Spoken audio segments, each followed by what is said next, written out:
Oke, teman-teman bisa mempersiapkan ya terlebih dahulu untuk catatan-catatannya dan juga amunisinya.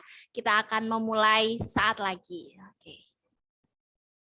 Oke, Mas Ibra udah siap nih, Mas? Oke, siap. Oke. Baik, teman-teman. Kita mulai acaranya. Assalamualaikum warahmatullahi wabarakatuh. Oke, suara aku masuk ya, Mas? Waalaikumsalam warahmatullahi wabarakatuh. Oke. Baik, selamat malam teman-teman semua. Selamat malam kawan Padepokan. Selamat malam dan salam hormat untuk Mas Ibra selaku pemateri pada malam hari ini. Teman-teman, gimana nih kabarnya? Alhamdulillah pada malam hari ini kita balik lagi nih setelah semingguan nih nampaknya kita agak berjumpa.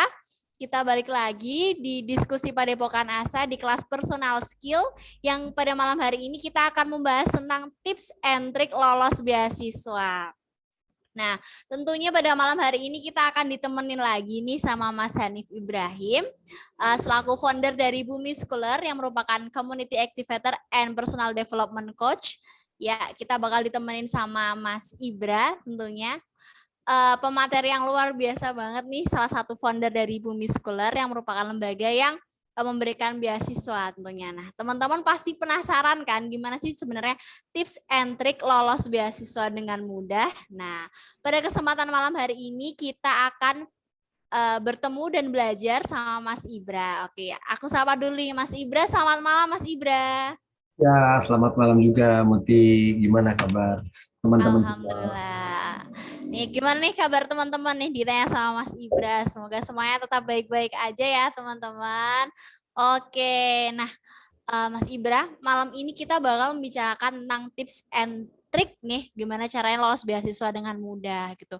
Saya sering banget nih teman-teman di sini pengen daftar beasiswa nih, pertama punya rasa takut gitu. Takut kalau saingannya tuh lebih keren-keren, lebih kece-kece. Terus yang kedua nih teman-teman kadang-kadang bingung karena persyaratan-persyaratan beasiswa kan kadang-kadang banyak yang inspiratif ya Mas sekarang yang disuruh buat esai, disuruh buat motivation letter dan sebagainya gitu. Nah, sebenarnya ada tips dan trik nggak sih Mas biar caranya biar lolos beasiswa nih dengan mudah kayak gitu. Oke, pada malam hari ini kita langsung aja bakal diskusi bareng sama Mas Ibra. Oke, waktu dan tempat saya persilakan kepada Mas Ibra.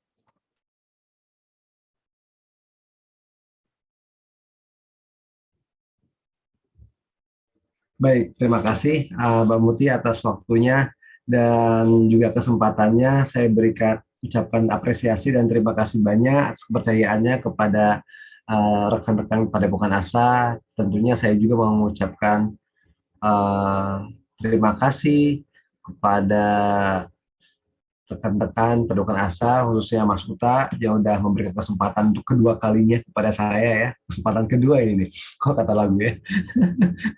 Kita jumpa lagi, mungkin bagi beberapa sahabat ataupun sobat Padukan Asa ya, kita bisa bertemu lagi di sini yang kemarin pernah ikut, dan untuk materi kali ini, kalau kemarin kita bahas tentang personal development, sekarang bahas tentang materi trik and tips untuk mendapatkan beasiswa ya, dan ya tipe and beasiswa baik itu segi wawancara ataupun dari persiapan beasiswa itu sendiri, teks, kemudian artikel dan sebagainya.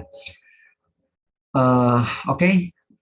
Aku mau tanya kabar dulu, gimana kabar semuanya, sehat? Coba ditulis di chat box deh, aku pengen tahu kabar teman-teman dari mana aja ya. Ditulis mungkin atau boleh di unmute juga, teman-teman dari mana aja nih.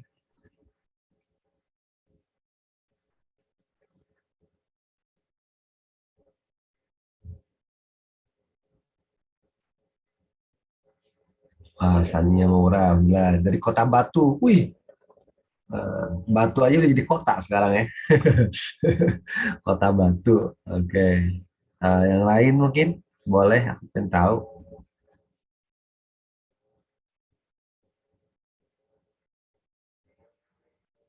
Dari Jakarta. Oh, Ikram dari Jakarta. Nah, Toib. Yang lain, Dari mana, daerah mana aja? Coba disebut.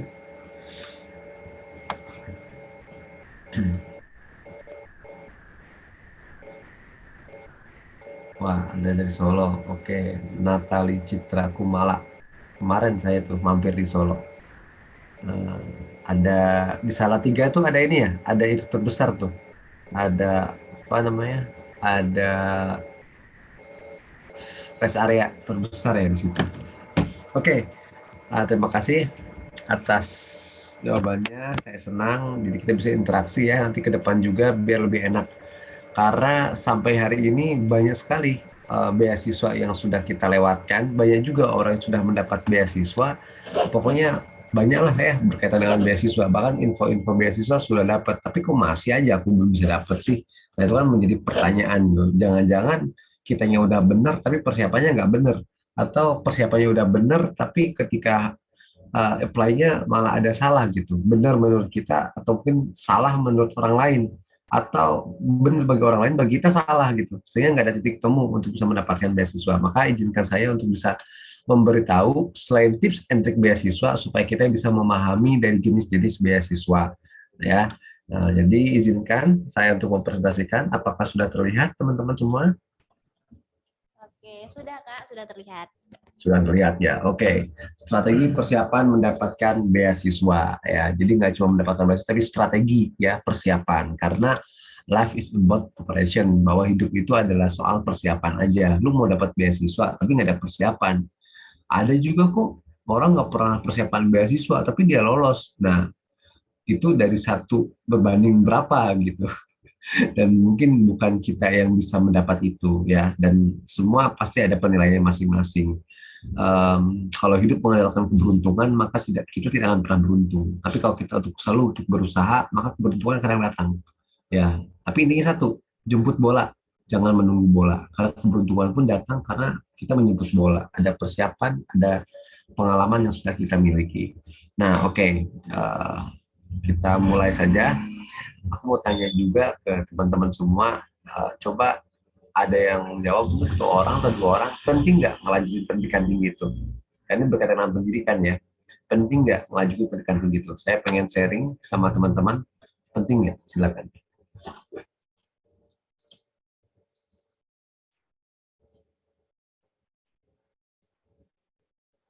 Ya, siapa aja boleh?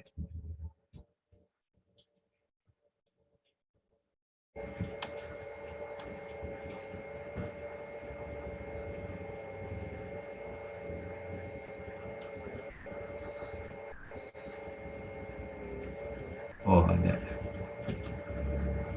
Tergantung kebutuhannya. Oke, betul.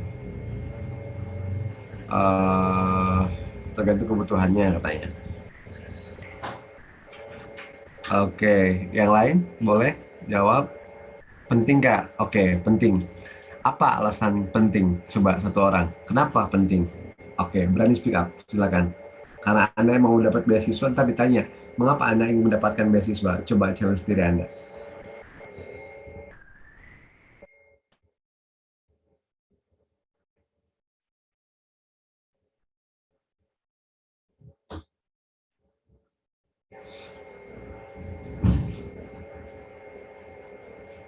Oke, persyaratan kerja butuh pendidikan tinggi. Oke, yang lain? Yuk, boleh langsung on cam, di unmute untuk langsung bicara. Silakan. Saya akan sangat senang kalau teman-teman mau bicara. Kenapa? Apa alasan Anda mendapatkan beasiswa? Sama kayak pertanyaan, kenapa Anda mau mengikuti program student exchange? Nah, saya sama pertanyaan kayak gitu.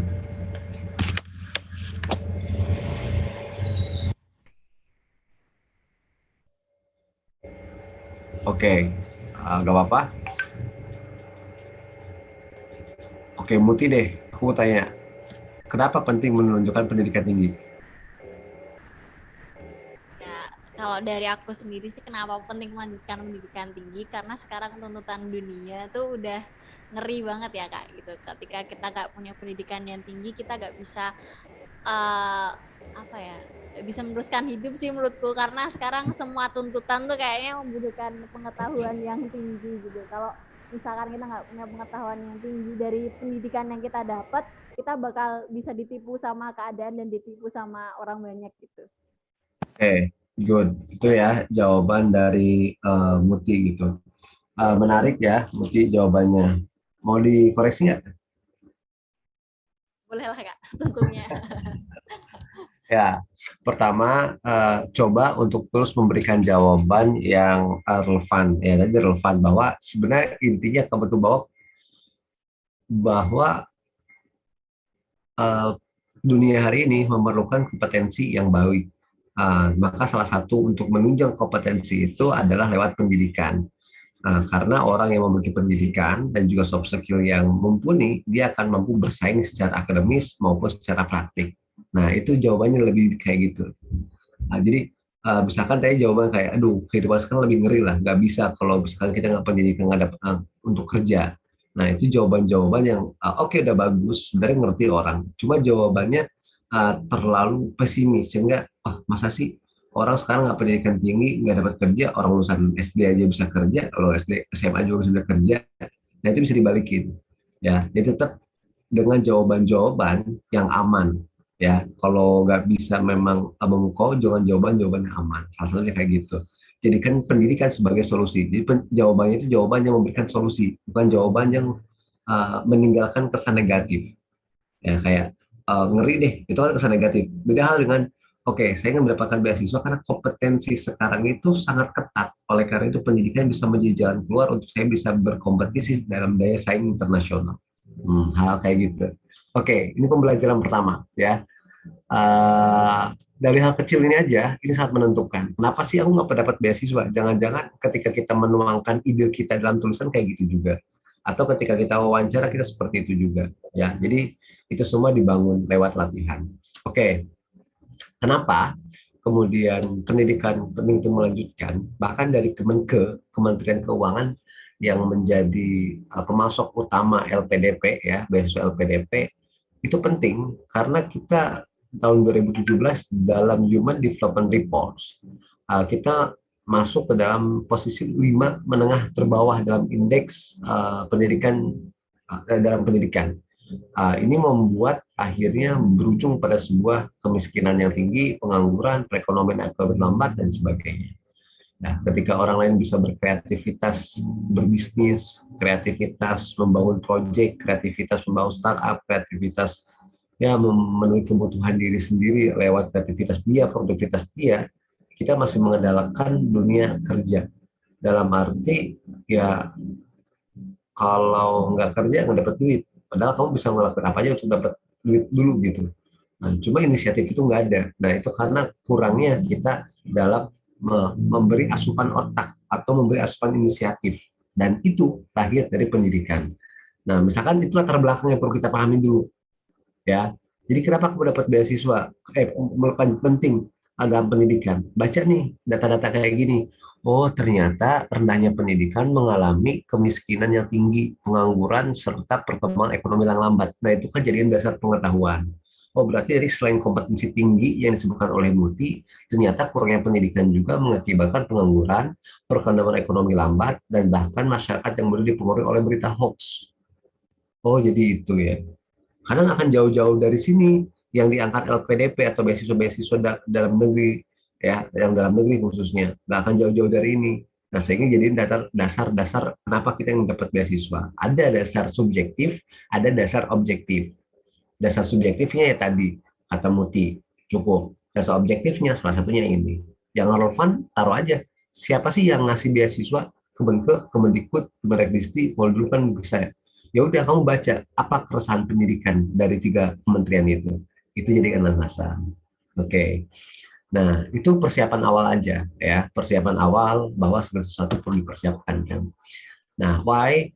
Karena ketika kita memahami pendidikan juga, ini alasan logis optimis. Dalam arti, kenapa sih kita punya pendidikan? Tadi udah menjawab nih, untuk merentaskan kemiskinan dan lain sebagainya. Tapi ada dasar yang lebih basic lagi. Karena semua pendidikan di dunia, apalagi yang ingin apa ya, beasiswa luar negeri, mungkin dasar ini bisa dijadikan sebagai patokan bahwa 4 pilar pendidikan UNESCO, pendidikan itu nggak hanya untuk kita berpengetahuan luas, ya, bukan hanya untuk learning to know gitu, tapi untuk learning to do.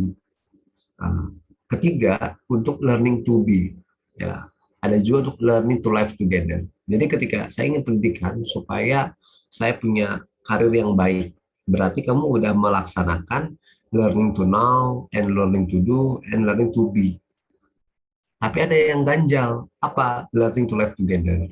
Sehingga ketika kamu menyampaikan kenapa sih pengen dapat beasiswa dan sebagainya, nah, pahami bahwa hidup tidak hanya untuk to be, tapi to live together juga. Nah, ini yang perlu dijadikan alasan juga. Mengapa sih kita ingin dapat beasiswa? Dan ini diniatkan sejak awal, ya, sejak awal aku mau dapat beasiswa deh S1 atau S2. Jangan hanya untuk lumayan lah dapat tambah-tambah gitu kan.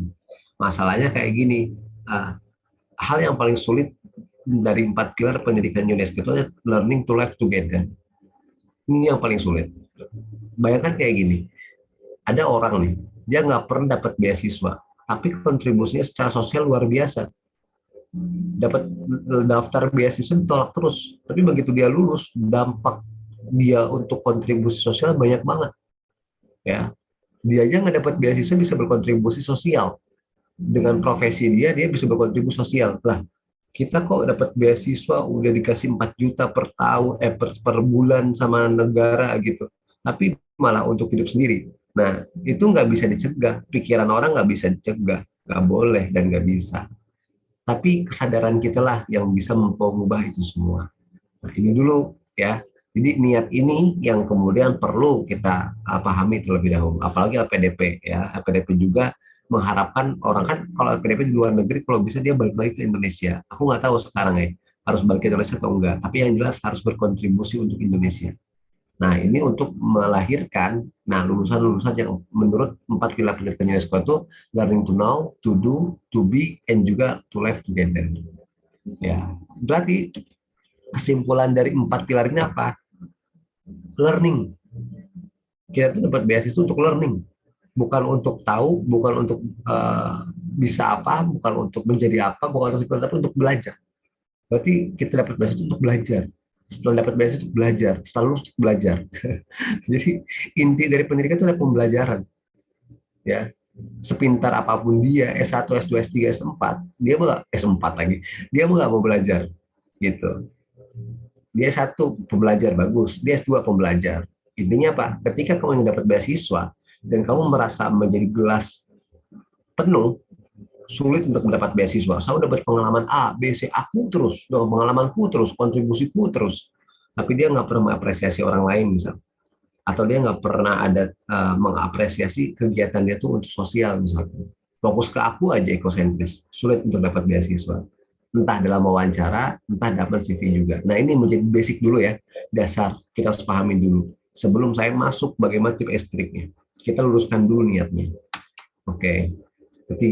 Pertanyaan kedua, mengapa Anda ingin mendapat beasiswa? Nah, ini yang sering kita temui ya, usikum wa iya. Biasanya kan kalau ingin dapat beasiswa kita ingin beli barang baru. Dapat beasiswa ya kalau bisa dapat iPhone ya, beli iPhone. PDP kan pertama kali masukin dapat 5 juta atau 10 juta ya. Kalau di Jogja 3.600.000 gitu. Berarti kan lumayan, awal-awal dapat 7 juta gitu kan misalkan ya. Ya udah 7 juta nabung lah 6 bulan dapat iPhone gitu kan. Yang sebenarnya uang 10 juta bisa kita alokasikan buat bisnis kayak gitu atau buat apa kayak gitu. Nah, tapi kan karena semakin banyak pengeluaran pendapatan misalkan walaupun dari beasiswa semakin tinggi gaya hidup kan gitu hukum dari gaya gitu. Makin banyak gaya makin berat tekanan gitu. Nah, terus beasiswa untuk pamer branding, gue loh untuk dapat beasiswa, gue loh penerima beasiswa gitu. Terus beasiswa untuk keuntungan sendiri gitu. Ya, terus ada juga beasiswa untuk jalan-jalan ya. Waduh, lumayan lah dapat beasiswa sekali buat jalan-jalan ke luar negeri, nggak masalah. Cuma jangan sampai itu jadi output utama. Kalau output utamanya adalah untuk mencari ilmu. Kedua, untuk menambah nilai diri. Nah, ini yang paling penting, nilai diri. Kita dikenal sebagai apa sih? Yang ketiga, beasiswa untuk kontribusi sosial. Keempat, beasiswa untuk memperbaiki kehidupan. Misalkan saya dari kehidupan yang nggak mampu tuh. Tapi dengan beasiswa ini, saya ingin mengubah keluarga saya. Saya tidak lahir dari keluarga yang mampu. Dan saya tidak bisa menyalahkan diri saya lahir dari keluarga yang miskin. Tapi saya akan menyalahkan diri saya kalau saya tidak bisa mengubah kemiskinan itu.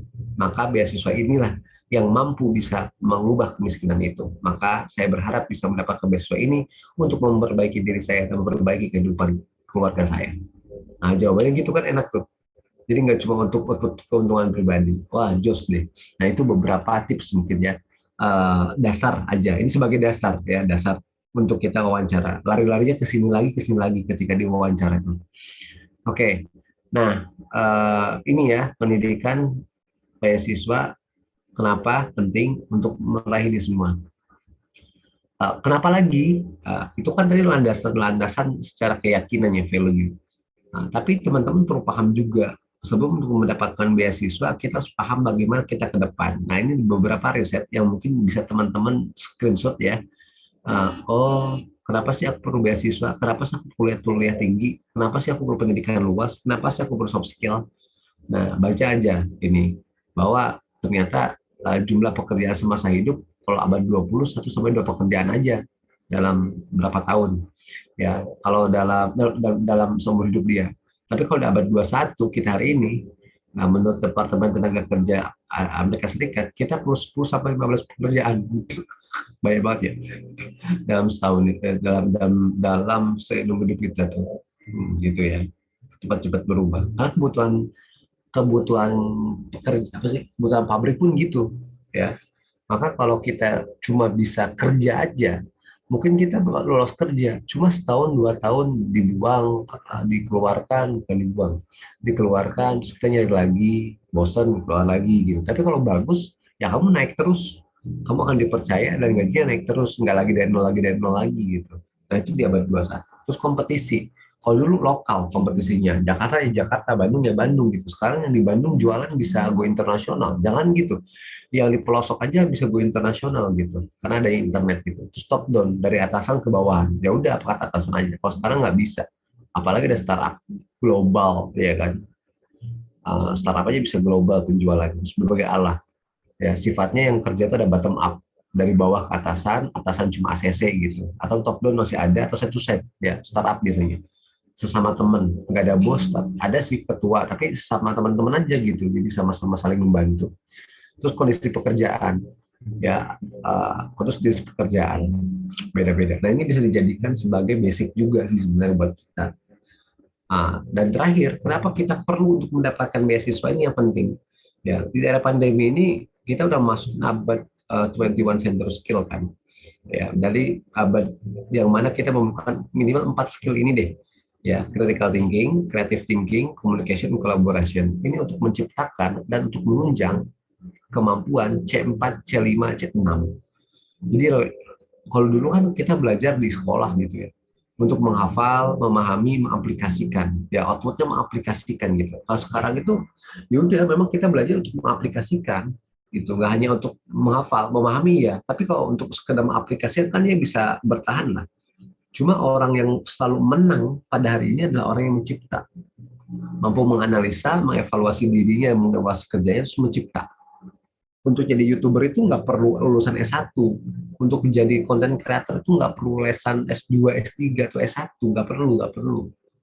Tapi dia bisa mencipta, karena dia menganalisa bagaimana sih pasar global hari ini, apa sih yang dibutuhkan, konsumsi konten apa sih yang dibutuhkan.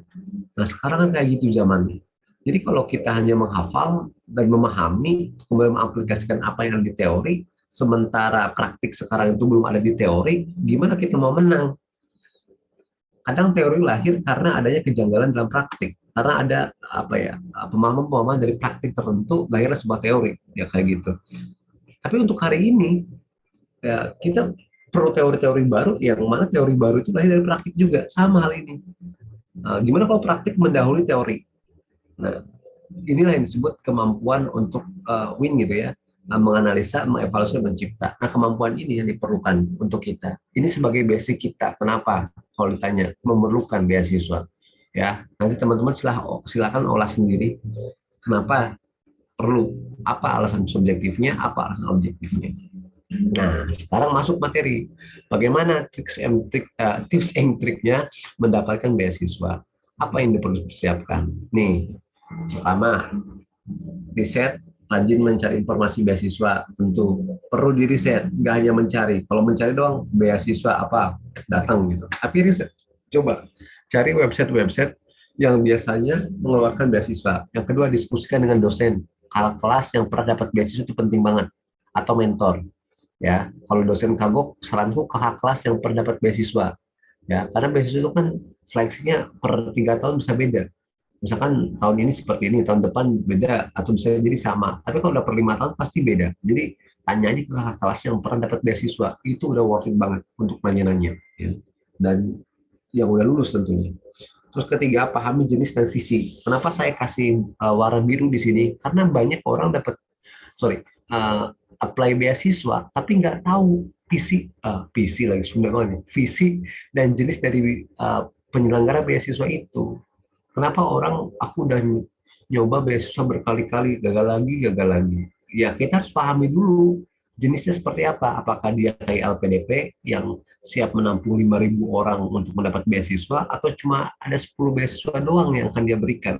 Kalau misalnya 10 beasiswa, pesaingnya 10.000, ya wajar juga kalau kita menang, kalah gitu, nggak lolos. Nah, karena banyak sekarang beasiswa kayak gitu, yang nggak ngasih banyak, cuma sedikit aja. Cuma dia pengen berbagi gitu loh. Nah, pahami jenisnya. Terus visi dia apa? Penyelenggaranya apa? Keempat, persiapan CV dan portofolio. Ini dua hal yang berbeda. Kadang sama ya, tapi ini dua hal yang berbeda. Kemudian perbaiki keterampilan menulis dan bicara. Nah, untuk persyaratan. Keenam, tingkatkan kemampuan bahasa asing. Nah, ini akan ada slotnya khususnya bagi orang yang pengen kuliah di luar negeri. Ketujuh, kirim lamaran, ini kepotong lagi. Kirim lamaran 3 hari sebelum deadline. Jadi misalkan pendaftaran terakhir tanggal 20. Nah, terakhir kamu tanggal 17, jangan sampai tanggal 30. Biar sebelum kamu udah siap, dibaca dulu. Jangan didendeh pokoknya. Kadang-kadang itu menjadi bahan tuh kayak gini. Waktu saya pernah ikut seleksi dari salah satu beasiswa, ada yang bagus ya, yang wawancara itu kan cuma 50 orang ya. Nah, yang 55 orang, dan kita bingung yang mana ya yang duluan. Ini dua-duanya bagus nih gitu kan. Nah, yang dilihat karena sama-sama bagus, yang dilihat tuh siapa yang ngirim duluan. Kapan dia ngirim. Nah, yang satu itu dia ngirim baru 1 minggu sebelum penutupan lah. Sementara yang satunya dia ngirim tuh 1 jam, ya 1 jam sebelum kelulusan, ya 1 jam sebelum deadline. Akhirnya kita pilih ada orang seminggu sebelumnya. Karena kenapa? Menunjukkan bahwa dia punya time management yang baik. Padahal kan belum tentu juga, bisa jadi lagi gabut. Tapi kan interviewer punya pandangan yang berbeda gitu. Oh, dia udah persiapan dari sebelumnya gitu. Yang tadi ini dadakan, pasti dia nggak dadakan, ya udah pilih yang sebelumnya aja. Nah itu, jadi kenapa harus 3 seperti itu? Untuk itu menentukan nggak dikirim terakhir atau nggak menentukan, ya nggak menentukan. Cuma ketika posisinya sama antara kamu dengan si A dan si B, itu bisa menentukan. Ya. Semoga dipahami.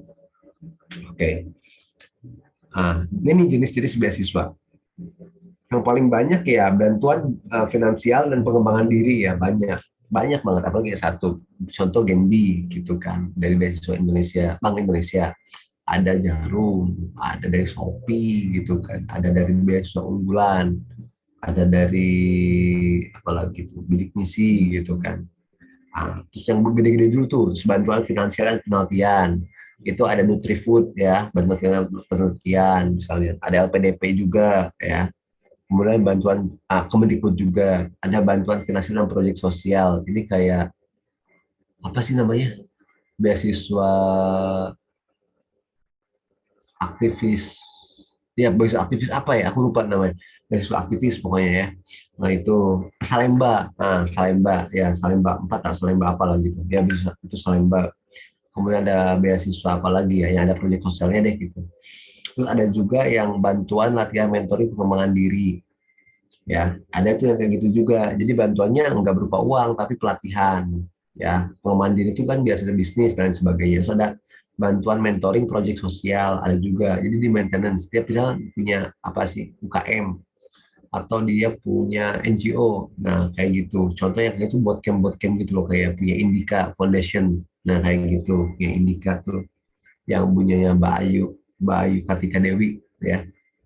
Nah kemudian bantuan pendidikan gratis, Ini cuma uang pendidikan doang, tapi nggak ada pengembangan dirinya. Ya udah uang uang aja, lepas-lepas aja gitu. Jadi macam-macam. Ada juga kayak Bumi tuh ngasih uangnya itu cuma 600 cuma 6 bulan. Ya 6 bulan itu bantuan tadi bantuan finansial dan proyek sosial. Tapi dia harus ngerjain sesuatu gitu. Nah, dan itu pun ada yang 1 tahun, 2 tahun, ada juga yang 6 bulan doang. Jadi dilihat dulu mekanismenya ya, teman-teman. Supaya kita tahu, oh ternyata LPDP itu fokusnya yang mana ya, bantuan finansial penelitian itu mana. Nah, jadi di motivation letter kita itu disesuaikan, disesuai esai kita tuh kontribusi kita dan juga motivation letter kita disesuaikan dengan visi dari penyelenggara beasiswa itu. Ini yang kadang sering banget, bukan kadang lagi, tapi sering banget diluputkan oleh teman-teman pelamar beasiswa. Sering saya bilang, bukan kadang lagi, tapi sering banget. Ya. Contoh, Bumi ini menjadi gerakan independen yang mewadahi beasiswa serat lagi, serta memberikan pelatihan guna mewujudkan pemuda-pemudi Indonesia yang berkarakter, berkepemimpinan kontributif. Oh, berarti nggak akademik banget, tapi ini berkaitan dengan leadership karena karakter kepemimpinan kontributif. Berarti kan kepemimpinan yang kontributif, kepemimpinan yang mawas akan sosial. Nah, kita terjemahkan terlebih dahulu, disesuaikan. Oh, jadi kalau kamu daftar beasiswa Bumi, ini nih outputnya, gitu ya. Oke, semua dipahami ya sampai sini ya. Oke. Nah, kemudian apa berkas yang perlu dipersiapkan? Nih, ini nih. Pertama, curriculum fitting. Saya nggak akan bahas tentang bagaimana cara bikin CV di sini yang bagus ya. Nanti mungkin ada sisi tersendiri karena nggak akan cukup waktunya ya. Tapi yang jelas CV itu penting banget ya, penting banget. Kalau CV akademik itu setauku yang dipakai Iman Usman tuh. Kalau CV yang pakai Ibn itu buat karir. Kalau akademik itu ya nggak usah ada foto gitu, yang putih hitam semua gitu, yang nggak ada bintang-bintangnya gitu. Ya nanti ada pembahasan sendiri perkuliahan. Terus motivation letter, terus surat rekomendasi. Nah ini penting ya surat rekomendasi. Terus rencana studi, TOEFL dalam negeri 500 kalau LPDP S2 ya. Kalau Kemendikbud berapa ya? 450 nggak salah. Saya lupa Kemendikbud. TOEFL kalau luar negeri masih 50, ada juga yang nyerahin IELTS. Ada yang 6, ada yang 6,5, ada yang 7, macam-macam, tergantung dari kampusnya. Terus esai kontribusiku. Nah, esai on the spot, itu all on the spot itu dikasih kasus, kontribusiku dari pengalaman kita, wawancara, dan terakhir ada grup wawancara. Ya. Nah, oke. Sampai di sini, sukses terbesar dalam hidupku. Ini biasanya ditaruh di esai kontribusiku. Jadi, disuruh nulis nih kalau misalkan kamu di Kemendikbud sih LPDP ya, ditanya apa sukses, coba kamu terjemah atau tulis esai tentang sukses terbesar dalam hidupku gitu. Nah, sukses terbesar dalam hidupku itu apa? Itu penting ya. Ya, itu penting. Misal standar sukses, kamu harus bikin dulu standar kesuksesan. Standar sukses bagi saya adalah ketika seseorang bisa sukses dalam karirnya dan juga sukses dalam berkontribusi secara sosial. Jadi kamu definisikan dulu sukses, jangan saya ingin menjadi orang sukses. Untuk menjadi orang sukses maka saya S2. Nah, kamu definisikan dulu sukses itu apa sih? Kalau saya hukum, sukses itu bagi saya adalah kesuksesan progresif. Maksudnya, sukses progresif adalah ketika saya bisa sukses secara individu, tetapi juga mulia atau bermanfaat bagi orang-orang sekitar saya. Namanya sukses progresif. Bikin-bikin aja. Itu menunjukkan bahwa kamu punya ide. Gitu. Jadi standar sukses kamu yang bikin sendiri. Karena standar sukses itu umum, maka kamu harus rinci apa sih standar kesuksesan itu. Oke, seperti itu ya. Nah, kemudian profil pelamar. Coba kamu jelasin bagaimana kesuksesanmu dari SD sampai S1. Memang banyak, ya kamu jelasin aja salah satu yang paling berkesan atau dua yang paling berkesan. Kalau banyak tulis aja, saya pernah jadi ini, satu paragraf. Tapi yang kamu jelaskan lebih terampil, lebih banyak, satu aja atau dua yang kira-kira tuh mewakili kamu banget dan kamu berjuang di bidang itu banget, gak usah semuanya. Kalau semuanya malah orang malas baca, ini semuanya dibahas. Bagi kamu penting, oh ini penting kok, ini bagus kok, Anda relate dengan kamu. Tapi ingat, apa yang relate bagi kamu kadang nggak penting bagi orang lain. Ya, kadang nggak penting bagi orang lain. Maka tulis apa yang penting aja bagi orang lain. Apa bukan yang penting bagi kamu. Oke. Makanya tanya sama mentor ataupun kakak kelas yang udah nanya ya, dan minta review, itu penting banget. Kalau kita yang baca, tentu semuanya penting. Tapi bagi orang lain baca, ini nggak penting gitu caranya ya. Oke. Ketiga, organisasi persu prestasi. Ya, kenapa sih kamu pengen ini sukses? Nah, salah satunya kamu pernah berkontribusi di organisasimu atau di akademikmu. Berimbang, ya berimbang. Jangan gagap akademik, jangan gugup juga kan organisasi. Maksudnya kalau kamu terlalu akademik dari organisasi ya nggak baik juga. Sebaliknya, kalau kamu mau ngagung-ngagung ke organisasi tapi akademiknya kamu tertinggal, kurang baik juga. Ya. Nah itu bisa diseimbangkan. Ya. Kemudian harapannya, tulis harapannya seperti apa, harapannya kamu pengen jadi apa. Nah itu sukses terbesar. Jadi dari pengalaman, akumulasi pengalamanmu, kamu taruh di akhirnya, harapanmu pengen menjadi misalkan gubernur. Nah, ditambah di akhir, maka untuk mewujudkan impian saya menjadi seorang gubernur, beasiswa ini adalah tempat yang tepat untuk saya berkembang dan mewujudkan impian saya. Karena saya akan mendapatkan bantuan finansial untuk melanjutkan pendidikan dan juga relasi yang luas untuk bisa mewujudkan prestasi saya. Nah, itu jangan lupa, itu penting. Kamu kan ingin mendapat beasiswa tuh.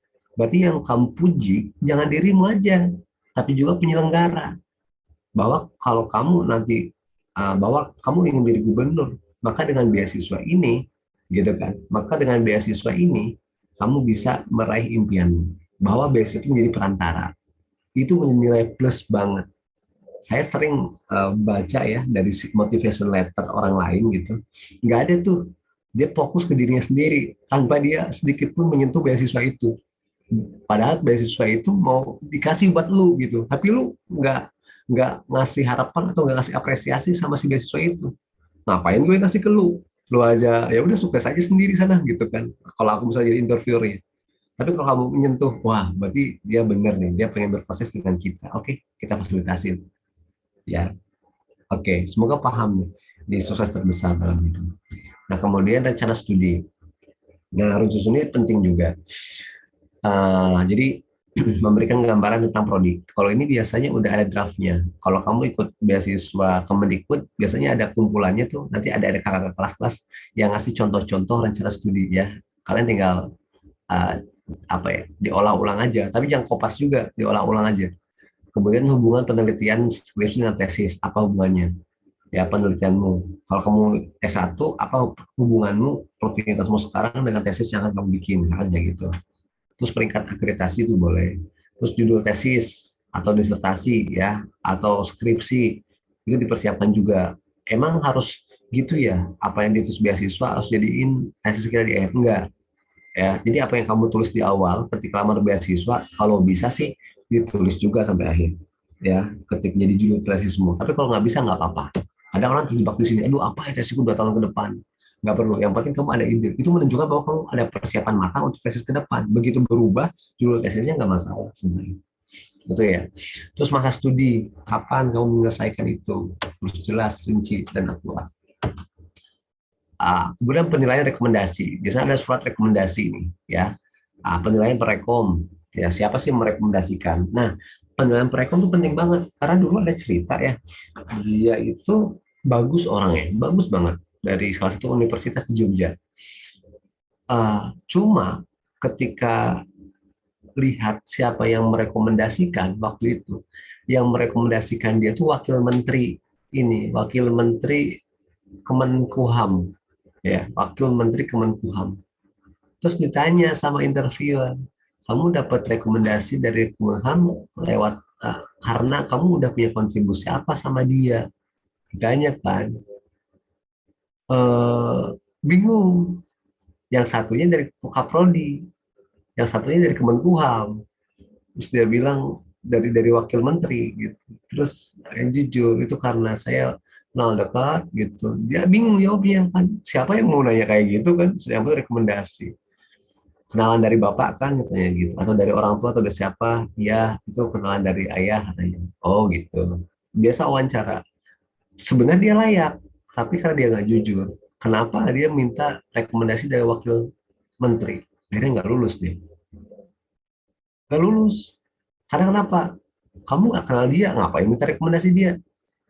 Lebih baik kamu minta rekomendasi dari kaprodi atau dekan yang dia benar-benar tahu kamu. Jadi penilaian Pelekom siapa, dia harus kenal siapa kamu. Wakil menteri bisa kalah dengan rekomendasi dari Kaprodi. Bukan karena jabatannya, karena Kaprodi lebih tahu dan lebih mengenal siapa kamu. Itu yang jadi penting. Ya, kalaupun kamu pengen ikut rekomendasi dari rektor, asalkan rektornya kenal kamu, dan kamu berkolaborasi sama dia. Kalau enggak, wakil rektor, apapun itu ya berkaitan dengan itu ya. Itu pokoknya salah satu dari kampus. Kalau kamu dari kepala adat, misalkan kamu dari daerah 3T, misalnya atau apa ada masih adatnya dari kepala adat itu kuat. Kepala adat satu dari masyarakat, satu jadi akademik. Ya, jadi satu dari tokoh sosial, dan satu dari tokoh akademik gitu. Kalau enggak ya akademik dulunya nggak masalah juga gitu. Ya, profesor lebih menjual tergantung juga. Oke, kedua berapa dekat mengenal pelamar. Nah, ini kan mungkin dari penilai prekom oke lah. Ketiga, informasi tentang kelebihan pelamar. Nah, maka ini yang perlu kamu cari tahu. Biasanya kalau dosen ya, ya udah kamu tulis aja tentang dirimu. Nanti saya tinggal tanda tangan. Biasanya gitu tuh. Kalau dosen tuh, ya kamu tulis yang baik-baik aja buat kamu gitu. Tapi ketika kamu tulis yang baik-baik buat kamu, jangan terlalu flexing. Kamu yang dilebih-lebihin. Tahu, itu bukan dosen yang bikin. Ya, jangan terlalu flexing. Itu penting juga. Maka tanyain dulu ke kakak kelas yang udah pengalaman bilang. Terus alasan merekomendasikan gitu dari rekam akademik organisasi gitu. Oke, gitu ya.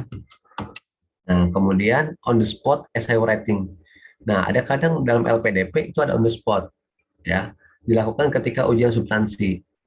Itu jadi kita dikasih judul pada waktu itu juga dan kamu harus ngerjain dan kamu nggak boleh bawa buku dan kamu nggak boleh bawa apapun, cuma tulis tangan doang tuh. Kalau sekarang laptop mungkin ya, dan kamu nggak bisa lihat apapun, gila nggak?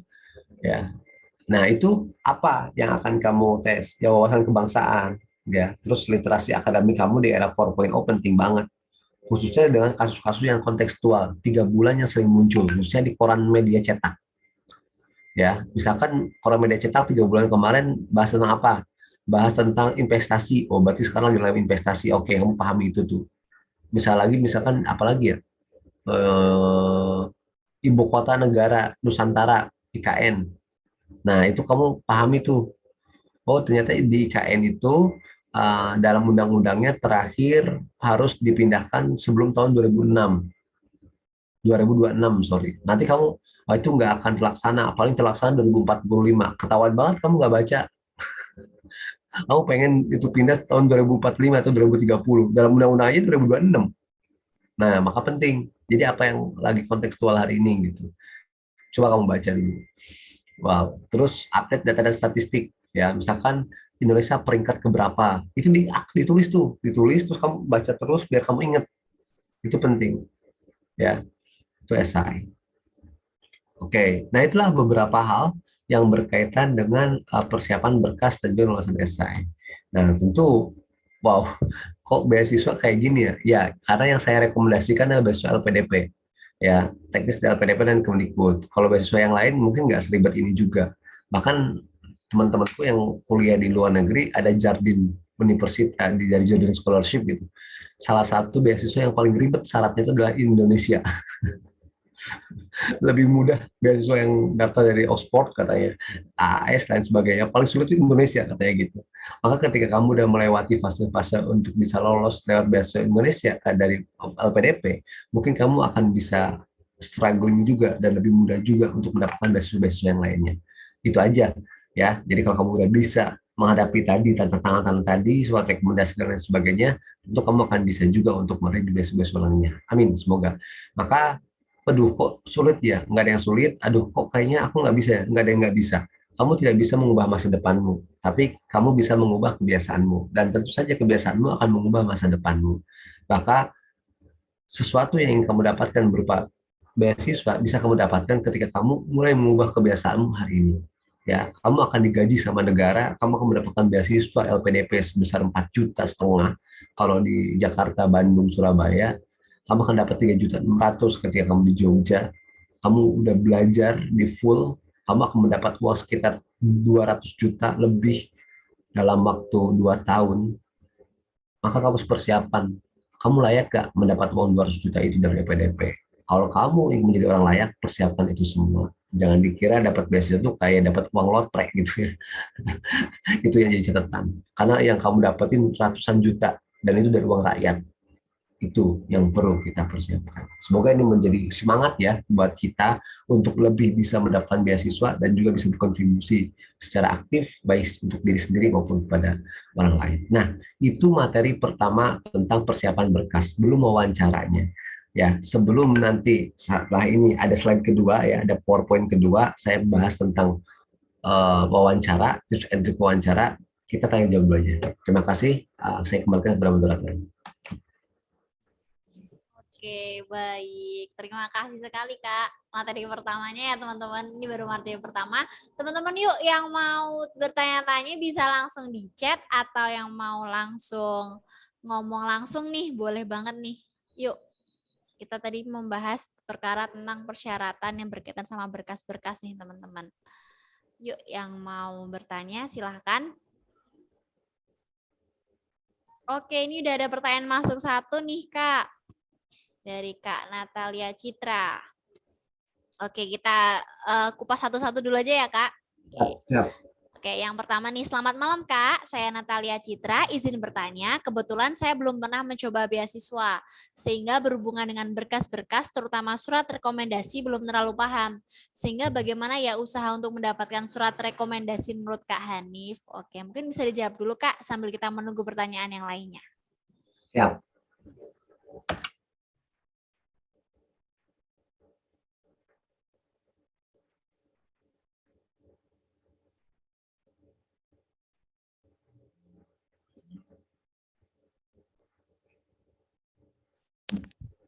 Silakan teman-teman yang punya pertanyaan lagi.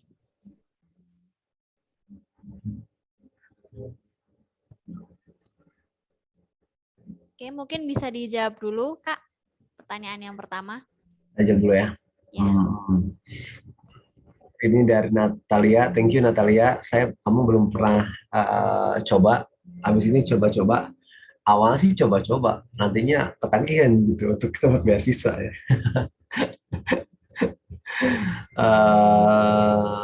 Oke. Berkaitan dengan berkas-berkas, saran saya ketika kamu ingin mencoba mendapat beasiswa, kamu coba deh tanya di kakak-kakak kelasmu yang pernah dapat beasiswa atau lingkungan, ada nggak draft beasiswa? Lebih baik di situ. Ya, akan lebih senang kalau kamu nyari teman untuk pejuang beasiswa. Misalkan kamu berdua, jadi nyarinya nggak sendiri. Kalau sendiri ntar bingung, aduh udah malas gitu. Jadi cari teman dulu yang sama-sama ingin mendapat beasiswa. Nah, udah gitu cari kakak kelas, biar kamu baca-baca dulu. Intinya cari kakak kelas atau cari contoh dulu, baru baca-baca, baru tulis berkas-berkasnya. Jangan sampai kamu nulis dulu berdasarkan perspektifmu atau lihat dari internet, ntar malah salah. Karena kadang yang di internet itu campur aduk ya, antara orang yang nulis karena tahu, sok tahu, atau kebutuhan konten harus serba tahu ya di internet itu. Tapi ada yang bagus juga, tapi banyak yang enggak. Kita nggak bisa milih-milih karena kita belum pernah gitu. Nah, maka minta aja ke kelas. Kenapa seperti ini? Setidaknya kita ada draft utuhnya, oh kayak gini polanya. Pahami polanya, baru kamu tulis. Itu saran saya ketika kamu ingin mencoba menuliskan berkas-berkas. Oke, gitu ya. Nah, kemudian bagaimana untuk surat rekomendasi? Kalau surat rekomendasi itu minta biasanya ke dosen. Nah, kalau surat rekomendasi itu ada formatnya. Kalau dari Kemendikbud atau dari LPDP itu ada formatnya. Kamu kasih itu formatnya lewat email, nanti mereka ngirim ya. Mereka akan nulis ataupun kita suruh nuliskan, tadi kirim balik ke kita. Ya, udah ada formatnya kalau surat rekomendasi itu. Biasanya formatnya tiap tahun beda-beda. Ya, tiapnya beda tahun beda-beda. Tapi setidaknya kasih contoh aja, lihat gitu. Untuk ke dosenmu, karena kadang nggak semua dosen pernah dimintain lewat surat rekomendasi, maka kasih contoh, Pak, nulisnya kayak gini Pak yang tahun lalu gitu. Ya, itu cara surat rekomendasi. Datangin aja atau chat atau email dosennya. Simple itu sebenarnya. Nah, kemudian itu ya, oh iya ya, itu ya cara mendapatkan surat rekomendasi. Semua bisa menjawab, Natalia. Oke. Wah, banyak banget nih Kak pertanyaan yang masuk lagi. Ada 3 pertanyaan baru lagi. Oh. Bisa langsung kita langsung ke pertanyaan kedua dari Kak Sania Maura. Izin bertanya, Kak, hal yang harus dihindari pelamar beasiswa dalam meng-apply berkas untuk beasiswa selain menyiapkan jauh-jauh hari, ada lagi nggak, Kak? Tuh, pertanyaan Latihan wawancara. Ya, latihan wawancara. Itu penting. Karena latihan wawancara itu nggak bisa dibohongin ya. Kayak kita, misalkan kayak saya tadi bicara di awal, karena untuk menerjemahkan bahasa muti gitu kan, dan kemudian saya terjemahkan dengan bahasa yang kira-kira lebih estetik. Oh, karena hari ini kita hidup di era VUCA, ya, penuh ketidakpastian dan juga sangat kompleks. Maka menuntut kita untuk berdaya saing tinggi. Kalau kita nggak bersaing, maka kita akan menjadi orang biasa saja. Dan kita tidak mau menjadi orang biasa saja, oleh karena itu saya perlu melanjutkan pendidikan untuk menambah kompetensi hard skill dan soft skill saya. Salah satu lewat beasiswa ini. Itu mengapa pendidikan itu sangat penting bagi saya.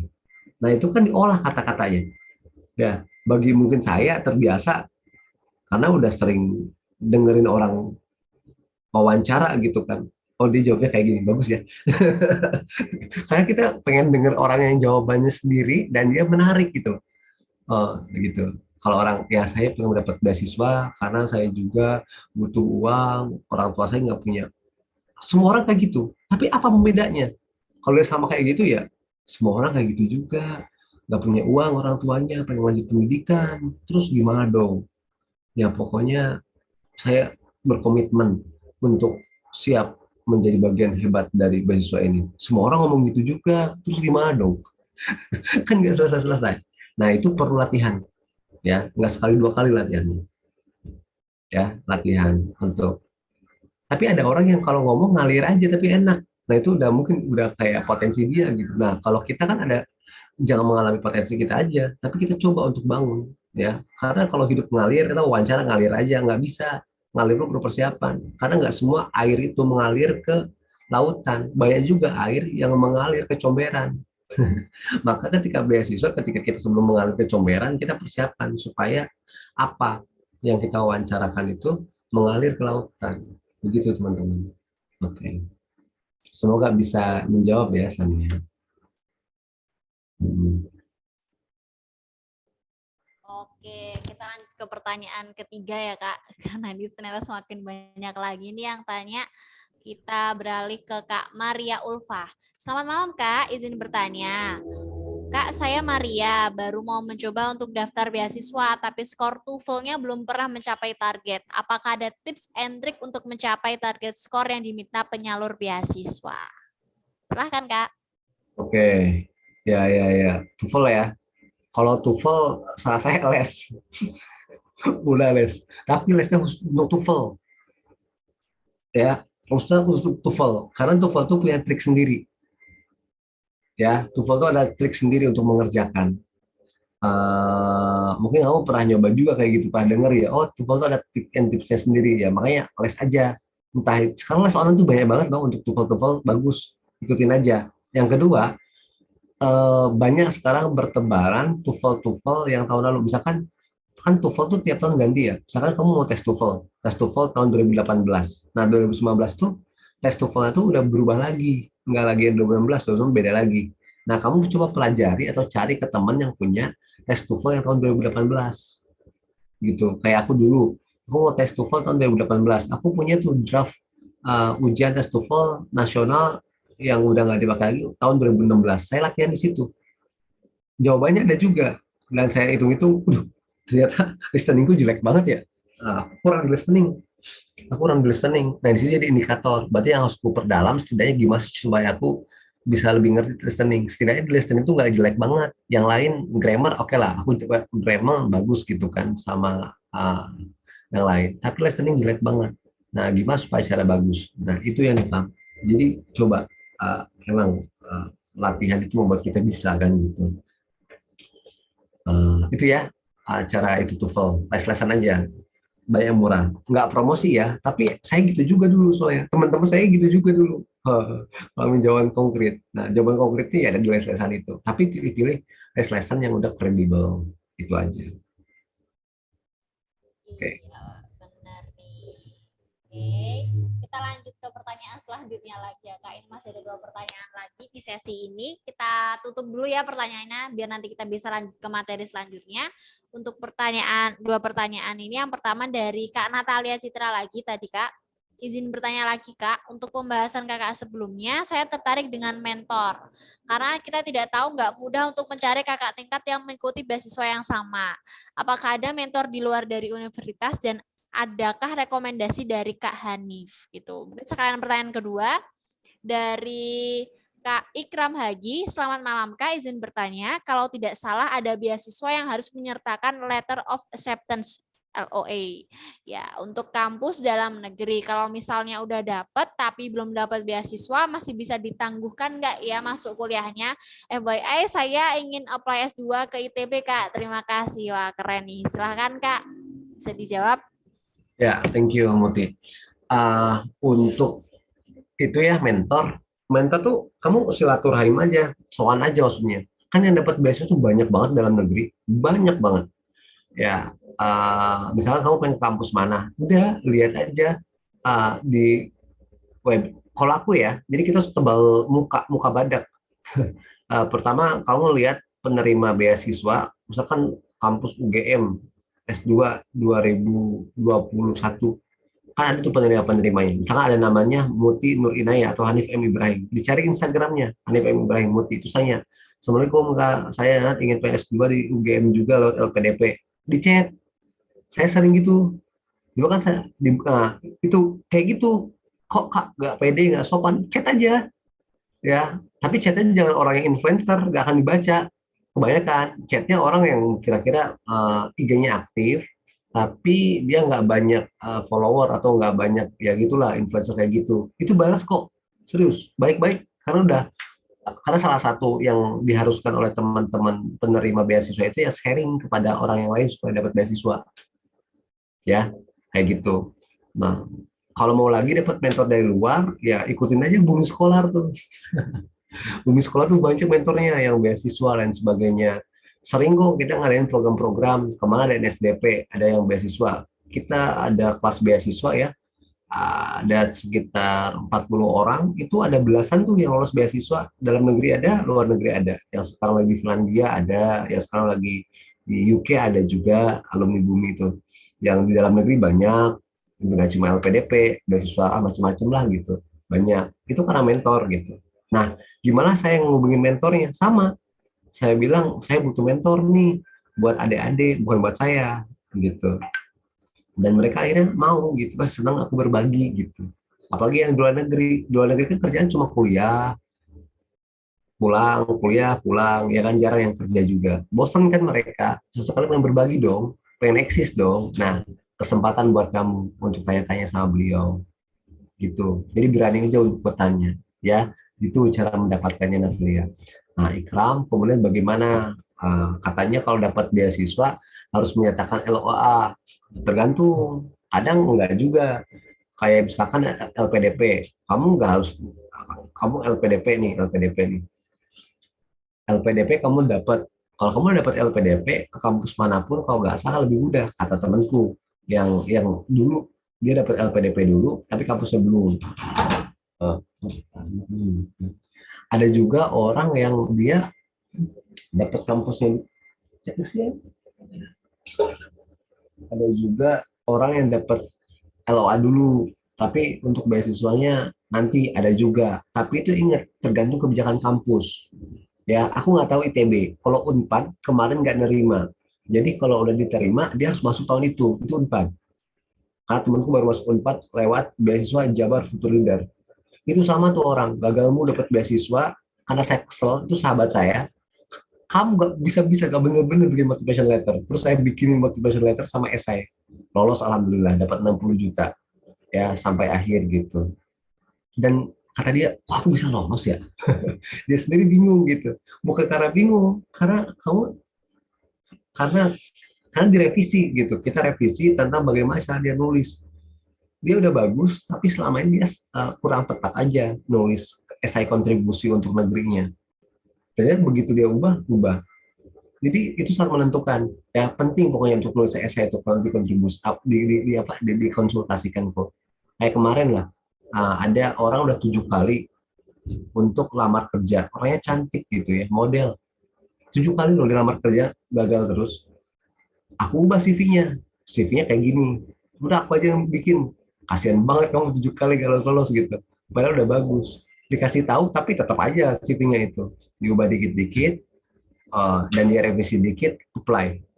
Dia apply kerja, sales di salah satu itu, HR-nya bilang, kamu kan model katanya. Kasihan kalau sales harus terjun ke lapangan. Ntar saya tanya, ada nggak lowongan di bagian finance? Padahal tadinya nggak ada lowongan finance, adanya sales. Dia malah masuk, lolos kerja, tapi di bidang finance. Padahal nggak lagi buka lowongan. Gara-gara dia tertarik dari CV-nya gitu. Nah, hanya karena CV aja, yang 7 kali gak masuk kerja, bisa masuk kerja. Gitu ya, penting. Nah, sama. Kalau LOA gitu juga sebenarnya. Tapi kalau LOA, kalau CV beasiswa penting juga. Nah, kalau LOA bagaimana? Itu tergantung kampus, ya, tergantung kampus. Jadi silakan cari terlebih dahulu bagaimana dari kampus itu sendiri. Apakah dia harus lulus dulu, bisa pending 1 tahun untuk nyari beasiswa, atau dia harus masuk tahun itu juga. Ya, tapi saranku daftar aja dulu beasiswa, daftar dulu aja beasiswa, ya, daftar aja dulu beasiswa. Nah, itu ya, oke. Kalau kamu pengen di ITB untuk S2 S3 dan kamu pengen jadi akademisi, masuk aja program magister lanjut doktoral yang 4 tahun S2 S3 kayak Maya Nabila. Nah, masuk aja itu saran saya. Ya, itu tinggal kamu nyari dosen yang mau membimbing kamu, rekomendasi sama dia, kemungkinan bisa lolos. Dan itu nggak ada syarat-syarat TOEFL, nggak ada syarat TOEFL. Enak banget ya kalau yang program magister lanjut doktoral itu. Ya, coba dipahami itu magister lanjut doktoral. Oke, terima kasih. Semoga bisa jawab. Oke, alhamdulillah nih teman-teman, tadi pertanyaan udah dijawab semua. Intinya, yang penting coba aja dulu, ya kan Kak Ibra? Coba aja dulu teman-teman buat daftar beasiswa. Tadi yang bingung-bingung mentor, bener banget tuh bisa chat melalui Instagram, dikepo-kepoin nih kakak-kakaknya di DM, tuh santai aja. Biasanya orang-orang yang dapat beasiswa tuh baik-baik kok. Kalau misalkan mau ditanya-tanya tentang gimana sih Kak cara dapat beasiswanya, persyaratannya dan sebagainya gitu. Oke. Terima kasih ya teman-teman yang udah bertanya di sesi yang pertama ini. Kita akan lanjut lagi nih ke sesi yang kedua yang akan membicarakan tentang wawancara. Oke. Silakan Mas Ibra bisa dilanjut sesinya dan teman-teman bisa mempersiapkan pertanyaannya lagi ya. Ya, baik. Udah siap ya, teman-teman semua. Nah, nah, sekarang untuk wawancara, teman-teman bisa ngerekam kali ya. Kalau mau wawancara ini boleh rekam HP aja, nggak usah di video. Ntar habis nggak mau HP-mu. Nah, ini tentang tips wawancara individu dan kelompok untuk beasiswa dan program pertukaran pelajar. Kenapa? Karena menurutku sama aja deh. Cuma beda tujuan aja kan. Cuma tipsnya sama, pertanyaannya kadang agak-agak hampir-hampir sama juga gitu. Saya akan ini misalkan bahwa yang pertama yang perlu kita pahami adalah wawancara itu hadir untuk menggali informasi dan emosi seberapa tepat Anda dengan program yang Anda tuju. Kenapa saya tegaskan ini? Kadang kita layak gak ya? Layak gak ya? Dalam menerima beasiswa, sebenarnya semua orang layak. Tapi ketika lambat laun, CV-nya layak gak? Lumayan, oke. Esainya lumayan, wawancaranya enggak. Gitu. Jadi, terus seperti itu. Ya, wawancaranya di CV-nya udah bagus. Tapi ketika ngomong, kok nggak cocok bagi saya, udah nggak usah lolos. Nah gitu. Jadi wawancara itu hadir untuk menggali informasi. Maka jangan mengagung-agungkan apa ya, jangan terlalu flexing gitu ya, kayak terlalu membesarkan prestasi kita. Padahal prestasi kita ya ada sih bagus, tapi terlalu besarkan itu nggak baik juga.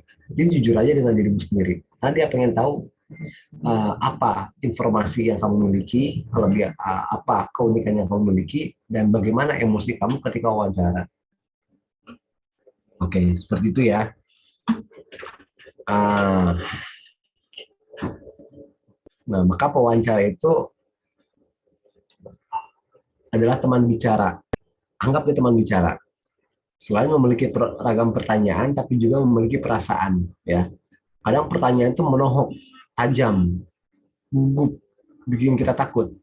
Tapi dia punya perasaan loh, ya. Maka kita harus punya mindset terlebih dahulu bahwa pewawancara bukan singa yang perlu ditakutin, tapi teman yang menjadi teman bicara. Bagaimana cara menjawab wawancara individu? Nah ini, oke. Nih, aku kasih tipsnya. Pertama, coba perkenalkan diri Anda. Siapa yang mau nyoba? Silakan. Coba. Silakan. Anda perkenalkan diri Anda. Ada yang mau nyoba? Sebelum saya ulas. Yang berani boleh. Coba Anda perkenalkan diri Anda gitu.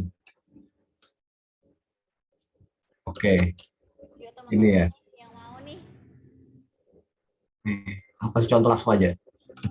Singkat, padat, dan menarik. Fokus pada pengalaman profesional.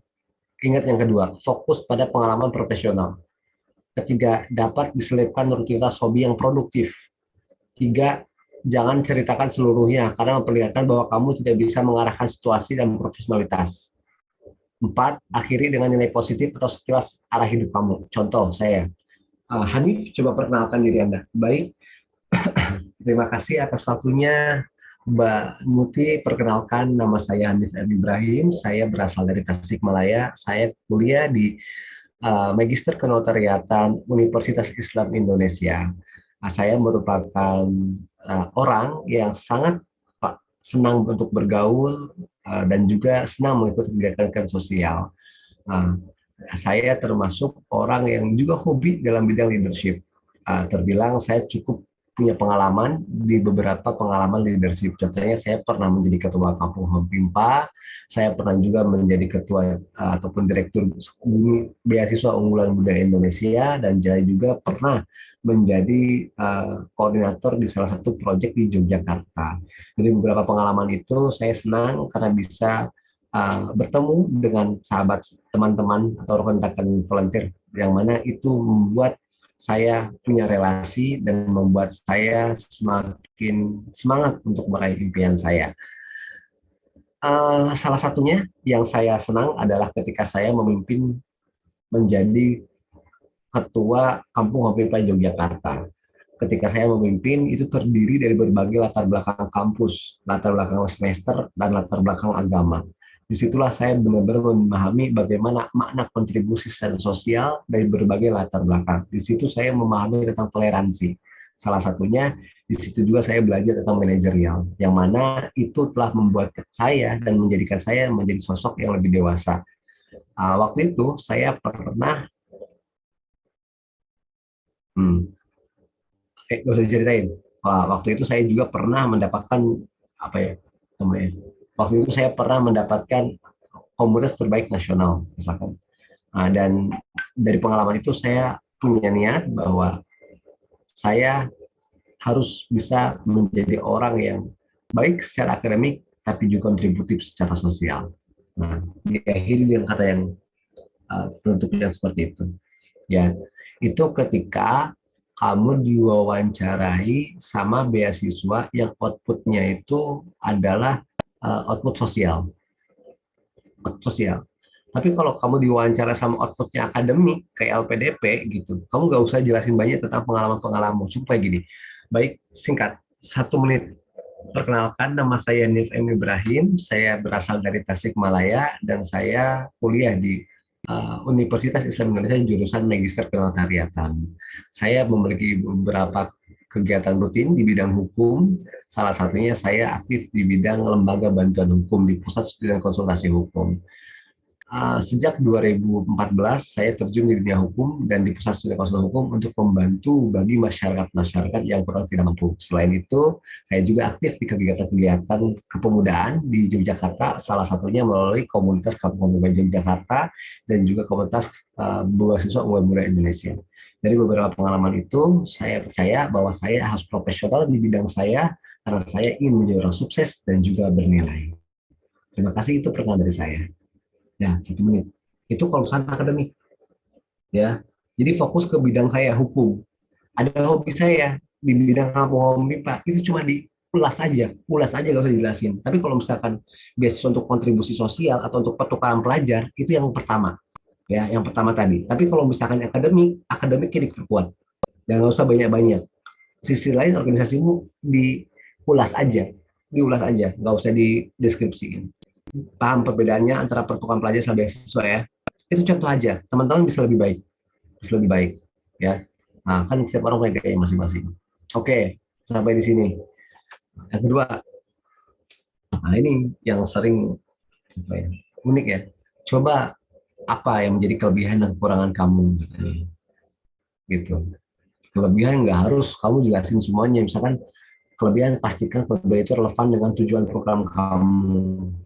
Misal teamwork, leadership, manajemen, komunikasi ketika bekerja dengan orang lain. Tidak perlu bercerita tentang hobi yang tidak produktif. Misalkan saya juga walaupun aktif di bidang hukum, saya juga adalah orang yang suka main game, pandai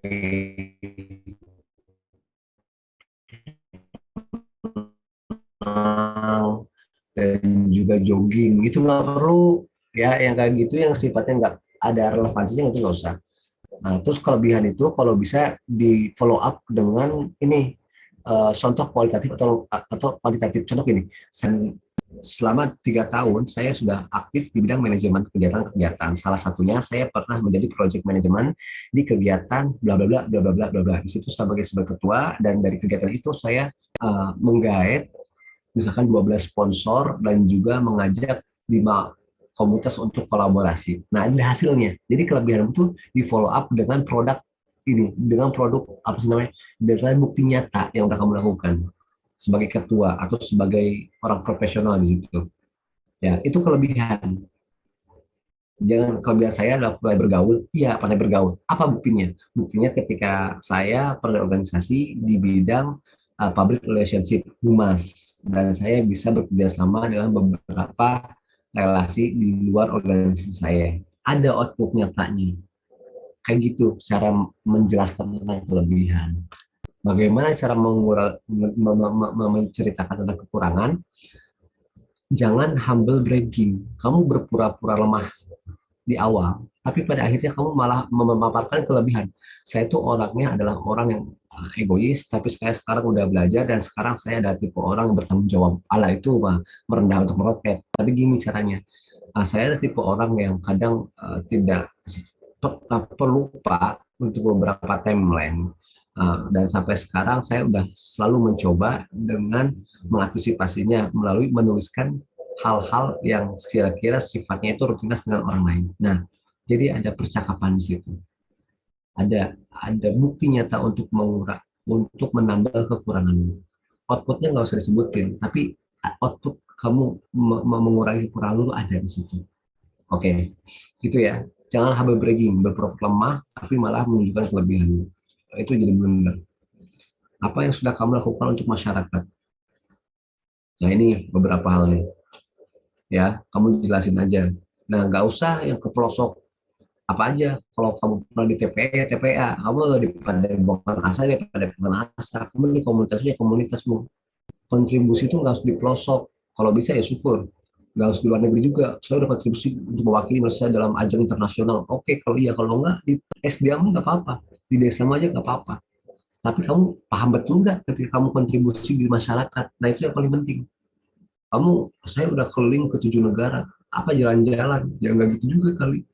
Tapi coba, walaupun saat di desa, kamu benar-benar matang nggak ngelakuin itu. Maka ketika sekarang masih S1, coba pernah terjun sekali aja. Tapi kalau bisa nggak sekali ya, terjun ke sosial. Itu saran saya. Semoga bisa menjawab ya, untuk menjawab pertanyaan ini. Kemudian apa yang kamu lakukan setelah program selesai? Nah, ini jangan terlalu umum ya. Saya ingin berkontribusi untuk bangsa. Aduh, semua orang ngomong kayak gitu ya. Tapi jelaskan secara konkret. Saya ingin membuat lembaga bantuan hukum agar bisa memberikan dampak nyata. Kalau misalnya kamu orang pendidikan, saya ingin mendirikan sebuah yayasan agar yayasan itu bisa memberikan pelatihan lagi kepada 10 orang kepada setiap tahunnya, tiap bulannya, kayak gitu. Jadi konkret, ya lebih bagus, semakin konkret semakin bagus. Terus siapkan motivasi untuk kegiatan pasca program dan meyakinkan. Terakhir, bisa mengalahkan arah hidupmu.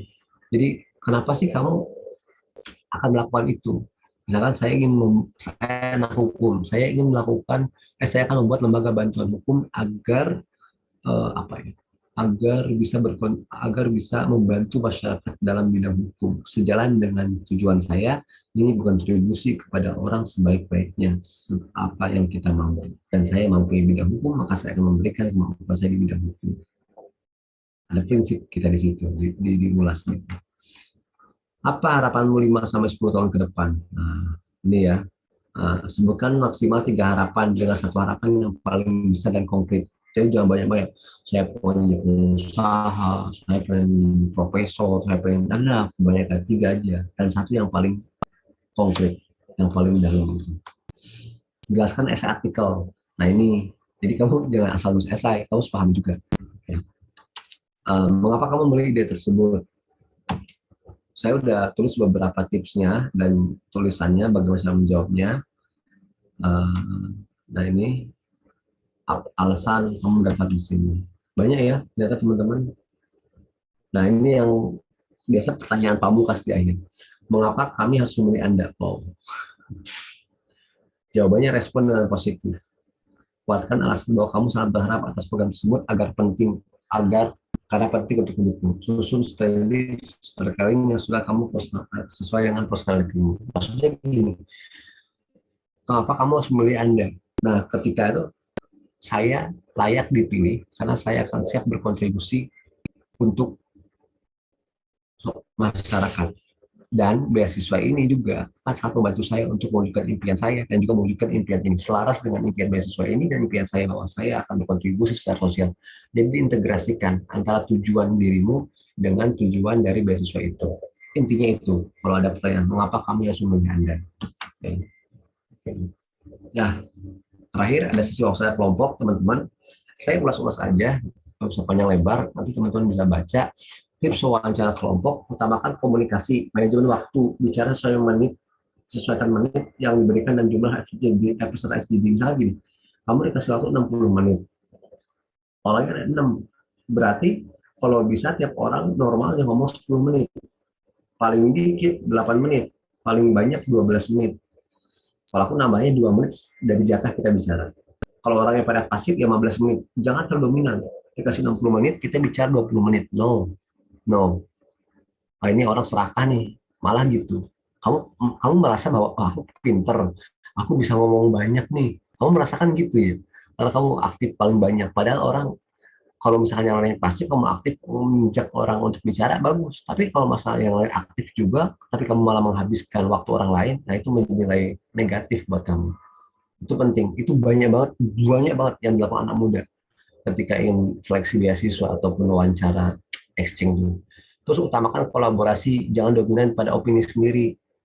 Opini orang lain nggak perlu diapresiasi. Kalau menurut saya sih, gitu. Terus ada orang ngomong, tiba-tiba ngomong lagi, kalau menurut saya sih, apresiasi orang, wah pendapat yang bagus, saya dukung. Tapi saya pendapat yang bagus, tapi saya punya opini lain, mungkin bisa ditambahkan atau mungkin bisa kita kolaborasikan. Nah gitu. Jadi tetap apresiasi dulu pendapat orang lain. Jangan tiba-tiba saya punya opini, belum orang selesai ngomong saya punya opini gitu. Apalagi kebanyakan kata aku sih waktu dulu, aku sih punya pengalaman, aku sih waktu itu, aku sih, aduh, lu siapa? Lu siapa? Gitu. Itu kurangin kata aku. Terus yang keempat, jauhkan kata enggak, gitu salah. Kayak, enggak gitu kali, dulu pas pengalamanku, aduh, udah enggak gitu ya pengalamanmu lagi. Kan pengalaman dia beda sama pengalaman. Jadi hilangkan atau jauhkan kata enggak gitu, itu salah. Ya. Beri kesempatan orang lain untuk bicara. Ya, ketika orang lain diem, nggak bisa bicara, kamu yang memberikan kesempatan. Itu jadi nilai plus buat kamu. Terus posisikan dirimu sesuai dengan apa yang dapat bidangmu. Misalkan kamu jelas tentang hukum, ya udah kamu jelasin tentang hukum. Sesekali ya agak melebar nggak apa-apa, asalkan opernya ke hukum lagi, bukan malah melipir ke bidang orang lain. Terus hilangkan egosentris. Nah, oke, last one. Fokus pada pembahasan, jangan melebar. Menjawab semua pertanyaan yang diberi secara singkat lebih baik ya. Misalnya ada 5 pertanyaan, terus dikasih waktu 2 jam. Ya kalau bisa selama 2 jam 5 pertanyaan itu selesai dibahas. Ya, jangan sampai pembahasannya mendalam, duanya kebahas, duanya lagi enggak. Nah, jadi lebih baik 5 pertanyaannya kebahas semuanya, walaupun singkat-singkat, daripada ngejawab 2 pertanyaan secara mendalam, tapi 3 pertanyaan lagi nggak kejawab. Usulkan pendapat dan pertanyaan yang bijak. Jangan membajak ke orang lain. Orang lain ngomong dipotong lagi. Enggak. Kecuali kalau emang dia kebanyakan ngomong orang yang nggak apa-apa. Siapa yang berperan moderator? Jangan pernah merendahkan orang lain atau opini orang lain. Terakhir, berusaha untuk saling mengingatkan dan mendorong rekan tim. Kalau ada orang yang gugup, oh iya, langsung kita kira, misalnya dia bingung ngeblank, oh iya betul, tapi tadi bagus. Jadi ngebantu dia, menyelamatkan muka dia ketika dia ngeblank, ketika dia salah. Atau ketika dia ngomong, nah selamatkan dia, itu jadi nilai plus buat kamu. Nah itu, jadi wawancara grup itu bukan hanya ketika kamu bisa menjawab lebih dominan daripada orang lain, enggak. Tapi ketika kamu lebih berperasaan daripada orang lain, dan kamu bisa mendorong perasaan biar lebih semangat dan menghidupkan FGD itu. Semua bisa menjawab dan menjadi bekal bagi kita semua. Terima kasih. Maka sebelum wawancara, mulailah persiapkan dengan pengalamanmu, gagasanmu, mentalmu, dan kejujurannya. You can fool other people, some of you cannot fool other people all the time. Kamu bisa aja bohong kepada banyak orang dalam sementara waktu. Wah, aku itu keren loh, dapat beasiswa loh, padahal kamu enggak gitu. Bohong kepada banyak orang, tapi paling cuma 1 tahun, setelah itu bongkar kebohongannya. Kamu bisa aja bohong ya kepada sebagian orang sepanjang hidupmu. Kamu bohong, aku tuh orangnya kaya loh, kepada 5 orang. Dia akan percaya seumur hidup bahwa kamu kaya. Tapi hanya sebagian orang aja, nggak semua orang. But you can fool all the people all the time. Tapi kamu nggak bisa bohong kepada banyak orang sepanjang hidupmu. Ya, maka janganlah membohongi orang lain. Dan yang paling penting, jangan bohong diri sendiri. Jujurlah pada diri sendiri, percayalah pada diri sendiri. Jujurlah ketika kamu udah bisa, jujurlah ketika kamu belum bisa. Kalau belum bisa, belajar. Kalau udah bisa, terus belajar. Karena itulah hakikat manusia. Belajar, belajar, dan belajar. Saya Nafi Ibrahim. Mohon maaf, bila ada kesalahan. Assalamualaikum warahmatullahi wabarakatuh. Waalaikumsalam warahmatullahi wabarakatuh. Waduh, luar biasa banget nih. Nih malam-malam bukannya tambah ngantuk, tapi ternyata mah tambah semangat ini. Oke teman-teman nih, ada yang mau bertanya nggak nih? Bisa langsung aja di kolom chat, maupun ada yang mau ngomong langsung, boleh banget loh ini. Oke, wah langsung ada pertanyaan yang masuk nih Kak, dari Kak Ines Aulia. Kita sambil menunggu pertanyaan lainnya, nanti Mas Ibra bisa jawab terlebih dahulu ya Mas pertanyaan ini. Oke, izin bertanya Kak, bagaimana cara menyikapi ketika pada wawancara kita tremor atau pada saat penyampaian itu ngeblank, lalu bagaimana ya Kak kira-kira? Wah, sering banget nih biasanya yang wawancara udah deg-degan duluan nih Mas. Gimana nih Mas cara mengatasinya? Kalau aku bukan hafal sih, pahami 1 jawaban atau 2 jawaban untuk menghilang apa sih, untuk mereduksi dari tremor itu, dari ngeblank itu. Kalau di stand up comedy itu ada materi tetap. Jadi ketika dia stand up comedy, dia lupa, dia akan bawa materi yang udah dia hafal banget. Jadi ketika ngeblank, dia akan memindahkan ke materi yang dia hafal banget. Gitu. Itu sering dilakukan stand up comedy. Dodi sering juga ngelakuin itu. Ya. Nah, caranya seperti itu. Sering juga stand up comedy. Nah, itu kita pakai dengan cara stand up comedy sebenarnya. Jadi, misalkan, coba kamu tanya Muti kepada saya, apapun berkaitan dengan beasiswa. Aku nih Mas yang tanya. Oke. Seberapa yakinkah kamu akan diterima di beasiswa kami? Oke, saya yakin, yakin gitu. Dan saya yakin bahwa saya bisa melakukan itu karena dari beberapa pengalaman sebelumnya, saya selalu berusaha mencoba yang terbaik, ya walaupun masih banyak naik turun, namanya manusia punya mood ya, tapi dengan keyakinan itulah saya bisa berkembang dan beasiswa ini bisa menjadi langkah saya untuk maju ke depan, seperti itu. Itu jawaban yang aku ingat selalu, nggak nyamuk, aduh apa ya, yakin, seberapa yakin, aduh yakin. Tapi kembali lagi tadi, dengan beasiswa ini saya bisa berkembang, itu kan jawabanku dari awal sampai tadi, pasti ada itu. Nah, itu hafal banget kan? Balik lagi ke situ jawabannya. Ketika kamu ngeblank. Daripada kelihatan, langsung aja kita punya bahan jawaban atau bahan materi jawaban wawancara yang kita hafal banget, sehingga pertanyaan apapun itu larinya ke situ lagi. Gitu ya. Jadi bisa dicoba, Ines. Ya, oke. Ya, sama-sama. Di sisi lain, stretching aja. Nih, kayak gini. Ini bisa ngurangin tremor. Apa? Mijit, apa sih namanya? Mijit jempol. Ya, dan yang paling ngaruh itu ketika tarik nafas. Sebelum apapun, 3 kali aja. Kenapa? Itu sangat berpengaruh. Kayak nggak jelas ya, tapi sangat berpengaruh. Saya kalau lomba, deg-degan minta ampun. Walaupun saya jadi pembicara, kalau misalkan udah ngomong depan apa, tetap aja gugup. Apalagi kalau depan menteri, padahal menteri nggak mendengarin kita gitu. Tapi tetap aja gugup. Maka agak relax. Itu salah satu lainnya. Oke, semoga bisa. Oke, jadi intinya persiapan itu juga penting banget ya Mas. Jadi sebelum kita diwawancara, paling nggak kita udah punya jawaban-jawaban aman nanti ketika bakal ditanya gitu. Oke, ini selanjutnya ada pertanyaan dari Kak Sania Maura. Izin bertanya Kak, apakah kecepatan dalam menjawab pertanyaan dapat mempengaruhi dalam penilaian? Oke, bener banget nih Kak, soalnya sering banget. Biasanya kalau orang-orang tremor tiba-tiba jamnya cepet gitu. Atau malah gimana? Kira-kira gimana nih Kak? Enggak sih, bukan kecepatan yang bisa mempengaruhi penilaian, tapi fleksibilitas yang bisa mempengaruhi penilaian baik atau enggaknya. Jadi sebenarnya wawancara yang baik itu,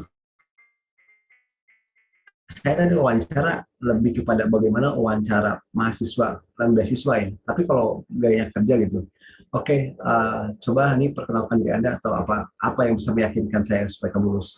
Aduh, tiba-tiba saya gugup Pak, ditanya kayak gitu Pak gitu. Karena baru pertama mungkin saya ketemu Bapak jadi gugup, tapi semoga di pertemuan pertama saya nggak gugup karena saya udah bareng-bareng kerja sama Bapak. Itu ya kenapa yang membuat saya yakin, karena lingkungan situ sangat baik, Bapak aja wawancaranya udah baik, keren, memotivasi saya, maka saya yakin bahwa saya bisa beradaptasi di sini. Dan itulah, dan saya akan memberikan yang terbaik ketika nanti mungkin Bapak mau menerima saya. Ya kan Pak? Nyantai. Saya kayak gitu. Sekarang, dulu nggak bisa. Gitu ya. Jadi lebih kepada fleksibilitasnya. Tapi kalau nggak bisa, ya kayak tadi aku aja, yang awal. Ya, kayak tadi yang awal. Karena meyakinkan, tiba-tiba apa. Jadi lebih menonjolkan sisi motivasinya, nggak masalah. Ya, karena untuk fleksibel tuh kayak ngomong biasa tuh kayak ngomong biasa kayak aku tuh, itu mah mudah. Tapi dalam praktiknya lebih susah itu, serius, ya enggak? Lebih susah gitu. Pada waktunya, tapi kelak pada masanya itu akan sangat mudah bagi kalian. Sama, dulu saya kayak gitu juga, susah. Tapi pada waktunya mungkin akan menjadi mudah. Semoga bisa menjawabnya. Jadi kecepatan tidak berpengaruh, tapi fleksibilitas Anda dalam menjawab sangat mempengaruhi. Oke. Oke, ini dari Kak Sania mau ada feedback terlebih dahulu. Nih, raise hand. Mohon maaf Kak, izin bertanya kembali. Baik, silahkan. Itu maksud saya kecepatan itu dalam artian kayak misal kita ditanyakan gitu kan, terus kitanya jawab, saya perlu waktu sebentar untuk menjawab hal tersebut gitu. Apakah dapat mempengaruhi penilaian gitu, Kak? Ya, sama-sama. Kamu nggak usah nyebut saya mohon waktu sebentar untuk bisa menjawab. Kamu nggak usah ngomong kayak gitu. Oke, baik Pak. Sebenarnya baik. Nah itu udah mikir kan. Kalau mau kayak gitu nggak apa-apa sih sebenarnya. Baik Pak, izinkan saya untuk take nafas dulu ya Pak. Itu akan lebih baik. Kamu fleksibel. Take nafas dulu Pak. Nanti dia akan cara juga. Udah siap belum jawab, gitu kan. Gitu. Jadi lebih kayak gitu. Izinkan saya untuk take nafas dulu ya Pak ya. Biar nggak ini gitu. Jadi dihumorkan. Selera humor emang harus bisa juga. Nah itu latihan. Coba aja. Ya, makanya kalau kita wawancara pertama kali bersyukur mau itu lolos, mau itu nggak lolos, menurutku nggak masalah karena udah latihan untuk wawancara, ya kayak gitu. Maka banyak-banyak latihan. Mungkin ntar pada bukan asa ngadain lagi nih langsung. Yo, langsung praktek wawancara beasiswa kerja gitu ya, sama yang ekspertisnya ya. Kalau saya kan masih ecek-ecek lah ya. Itu bisa tuh dilatih. Karena yang itu perlatihan ya, perlatihan. Bisa kok, bisa. Saya tunggu nanti semangatnya Sania.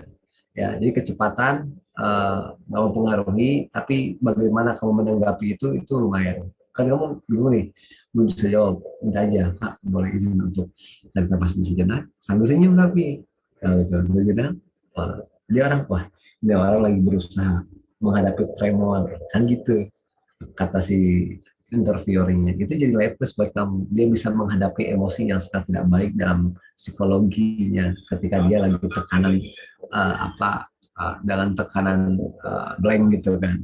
Gitu ya, Sania. Jadi, Oke, jadi stay cool ya, Kak. Ini kita stay cool sih gitu. Oke, kita lanjut ke pertanyaan selanjutnya terlebih dahulu ya. Dari Kak Natalia Citra. Izin bertanya, Kak, bagaimana sih cara agar ditanya spontan bisa langsung bisa menjawab tepat, cepat, dan lugas. Lalu bagaimana melatih public speaking yang baik menurut Kakak? Karena berbicara yang fasih saat panik akan tidak teratur dalam berbicara walaupun kita sendiri sebelumnya sudah menyiapkan. ya, Baik, silakan Mas. ditanya spontan bisa langsung jawab kan gini, orang itu, kamu pernah nggak curhat sama teman 2 jam, 3 jam, lancar banget kan? Itu public speaking. Kenapa ketika kamu curhat, kamu bisa lancar? Karena kamu memahami materi, karena menguasai cerita, menguasai pengalaman. Makanya ketika kamu curhat, kamu bisa dengan mudah menceritakan 1 jam, 2 jam, bahkan 3 jam. Inti dari public speaking itu, selain kita jago ngomong adalah kamu paham materi. Ada orang nggak jago public speaking, tapi dia pandai materi, jago ngomong. Ada orang jarang ngomong, tapi kalau dia emosi, dia bisa marah-marah lancar banget. Karena dia menguasai materi untuk apa yang ingin dimarahkan. Nah, sama dalam beasiswa. Supaya kita nggak blank, kamu kuasai aja materinya. Jadi itu dia paham dan dihafal. Kalau kamu udah dipahami, ya, garis besarnya udah tahu, itu akan lebih mudah. Itu salah satu cara bagaimana supaya kita spontan. Pahami pertanyaannya. Ya, pahami jawabannya. Ya, pahami jawabannya. Maka kita akan coba untuk menjawab sebaik-baik mungkin. Gitu. Nah, kalau untuk jawab itu nggak harus sih berbicara apa ya, tepat, cepat, dan lugas. Saya ngomong tadi nggak tepat juga. Cepat mungkin iya, karena saya pemateri di sini. Kalau saya jadi ditanya, nggak mungkin juga cepat gitu. Yang jelas itu bukan tepat, bukan cepat, dan lugas. Tapi dalam wawancara itu yang penting kamu tahu tujuan. Dan orang ngerti apa yang sedang kamu sampaikan. Elon Musk itu kalau ngomong itu kadang kita nggak paham dia ngomong apa sih gitu kan, nggak public speaking kayak Steve Jobs yang bagus banget atau Bill Gates, tapi gaya Elon Musk pesannya sampai ke orang lain. Nah, sama dalam beasiswa, nggak perlu kamu cepat lugas gitu, yang penting pesanmu sampai ke orang lain, dan setiap orang punya ciri khasnya masing-masing ketika menyampaikan itu ya. Jadi coba belajar aja how to speaking menurut uh, dengan kemampuan diri sendiri. Kamu seperti apa sih sebenarnya gayanya, bicaranya gitu. Latihan. Nah, dengan kamu punya gaya sendiri, nggak mengikuti gaya orang lain, terus kamu paham materi, memahami dan menguasai bahan wawancara, insya Allah, kamu akan bisa menjawab secara terarah dan teratur, ya.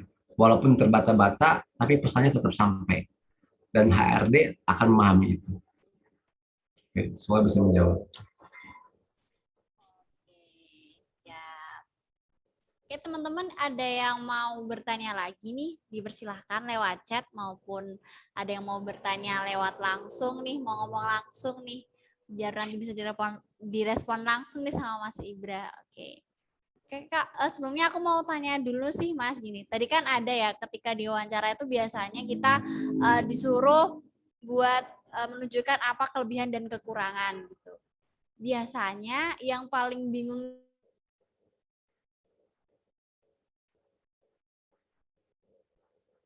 menyebutkan kekurangan kita itu justru nanti nilai yang negatif gitu di para pewawancara gitu. Nah itu sebenarnya tipsnya gimana sih Kak untuk cara menjawab apa sih kekurangan kita tuh gimana Kak gitu? Sebenarnya kekurangan itu tidak menunjukkan bahwa kamu itu lemah. Beda lah kekurangan sama kelemahan. Ketika kamu tahu apa yang menjadi kekuranganmu, berarti kamu udah lebih menjadi nilai lebih dari di HRD. Kenapa? Karena kamu bisa mengukur dirimu. Ketika kamu tahu kelebihanmu tapi nggak tahu kekuranganmu, itu tandanya kamu nggak bisa mengukur dirimu. Manusia itu nggak ada yang sempurna. Kamu tahu kelebihan, nggak tahu kekurangan. Berarti kamu justru sedang tidak peka dengan dirimu. Berarti itu kekurangan. Jadi ketika kamu nggak tahu apa yang kekuranganmu, justru itu kekurangan. Paham nggak maksudnya? Nah, jadi kamu jujur aja. Misalnya kekuranganmu tuh kamu tuh orangnya tuh kaku. Kamu tuh orangnya apa namanya pelupa. Kamu itu orangnya misalkan random, banyak bercanda, apalah gitu. Nah, kira-kira untuk mengantisipasi itu bagaimana caranya? Harus ada langkah antisipatif yang konkret. Jangan ngangantung, saya itu orang egois. Ada teman-teman seperti itu. Mungkin itu jadi kekurangan saya. Terus gimana? Kalau itu tentu jadi negatif. Nah, untuk menangani itu saya belajar sekarang di organisasi, sedikit-sedikit memimpin, sedikit-sedikit memahami pendapat orang lain. Nah, mungkin dengan cara itu saya membenahi diri saya sampai sekarang. Udah selesai. Adalah kok. Ya, seperti itu. Oke. Jadi intinya ketika kita membicarakan apa kekurangan kita juga ditambahkan dengan sebenarnya kita udah punya solusi atau belum sih dengan kekurangan kita itu gitu ya Mas? Ya, Kurang ya. lebih. Oke, siap. Ini teman-teman ada yang mau bertanya lagi? Mungkin ada yang mau bertanya lewat chat atau via suara nih teman-teman, silahkan.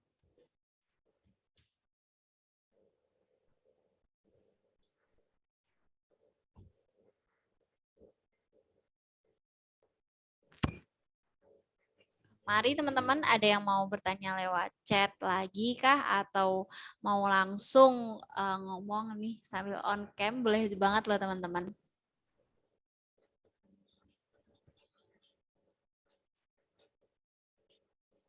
Kalau Kak Ibra sendiri nih, kita mungkin sambil sharing dulu ya Kak, sambil nunggu pertanyaan dari teman-teman. Kak Ibra sendiri kemarin udah pasti udah pernah mendaftar beasiswa kan tentunya Kak. Nah mungkin bisa cerita Kak dulu Kak Ibra tuh daftar beasiswa apa gitu, terus dulu persyaratannya itu seperti apa dan bagaimana Kak Ibra menghadapi persyaratan dan juga berbagai macam cara buat masuknya itu gimana Kak? Mungkin bisa cerita. Beasiswa orang tua yang paling banyak.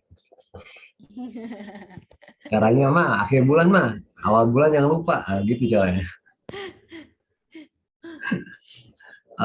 Macam-macam ya. Ada yang beasiswa swasta. Swasta itu saya nggak apply itu, cuma wawancara aja langsung. Apply sih, CV, terus wawancara, ditanya-tanya aja output. Dan waktu itu outputnya konkret. Kenapa kamu pengen jadi seperti ini? Kenapa ini? Kenapa ini? Jadi lebih fokus kenapa outputnya itu. Nggak ada tanya lain. Sisanya tanya tentang kamu kenapa kuliah di Jogja. Yang aneh pokoknya. Nggak nggak ada yang ditutup aku pertanyaan kayak itu nggak ada. Paling output sisanya apa kuliner di Jogja. Aku sampai kayak gitu. Pernah saya ngelakuin kayak gitu. Itu dari swasta ada. Dan ternyata emang sengaja dia kayak itu untuk apa coba? Untuk melihat wawasan kita, wawasan kuliner saya di Jogja gimana udah 4 tahun. Wawasan kita di Jogja udah main kemana aja. Di wawasan Indonesia ini apa? Tapi dengan bentuk yang lebih kontekstual hari ini. Candi Borobudur, untuk aku tahu tuh Borobudur itu katanya jin yang bikin ya, yang kan ada itu kata dia. Jin? Enggak, itu peninggalan zaman Selendra, bilang kayak gitu. Oh gitu. Dia pura-pura nggak tahu tuh. Awalnya aku kira dia benar-benar nggak tahu gitu. Sebenarnya dia tahu, tapi sengaja gitu. Oh, dan ternyata ngobrol-ngobrol nyaman. Kuliner di Jogja apa aja? Kamu pernah ke Kopi Merapi belum? Oh udah pernah sana. Muncul apa? Bahwa kita tuh nggak cuma diem aja di Jogja. Itu penting loh. Jadi itu ngetes tapi lo cerita gitu. Kemana kamu ke di Jogja keliling ke hutan pinus pernah? Saya semua pernah deh ke ini buah mangunan yang ke makam nggak? Oh enggak, kalau ke makam khusus ke sana soalnya nggak boleh, khusus orang keraton. Tapi kalau misalnya lewat doang ke depannya boleh gitu. Itu kan arah yang mau ini ya ke mungkin kan ke kanan, kalau ini ke kiri gitu. Jadi saya nggak pernah, paling lewat situ aja. Oh gitu ya. Kenapa harus keraton? Ah, ya mungkin aturannya seperti itu, saya nggak tahu juga gitu. Oh gitu. Eh, kamu udah pernah itu keraton masuk? Iya pernah dulu sekali gitu. Terus gimana?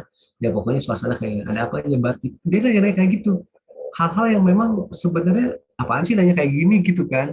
Tapi justru itu sebenarnya dia lagi ngetes tentang wawasan kejogjaan saya. Bener nggak kamu di Jogja selama itu bereksplor? Atau jangan-jangan kuliah pulang.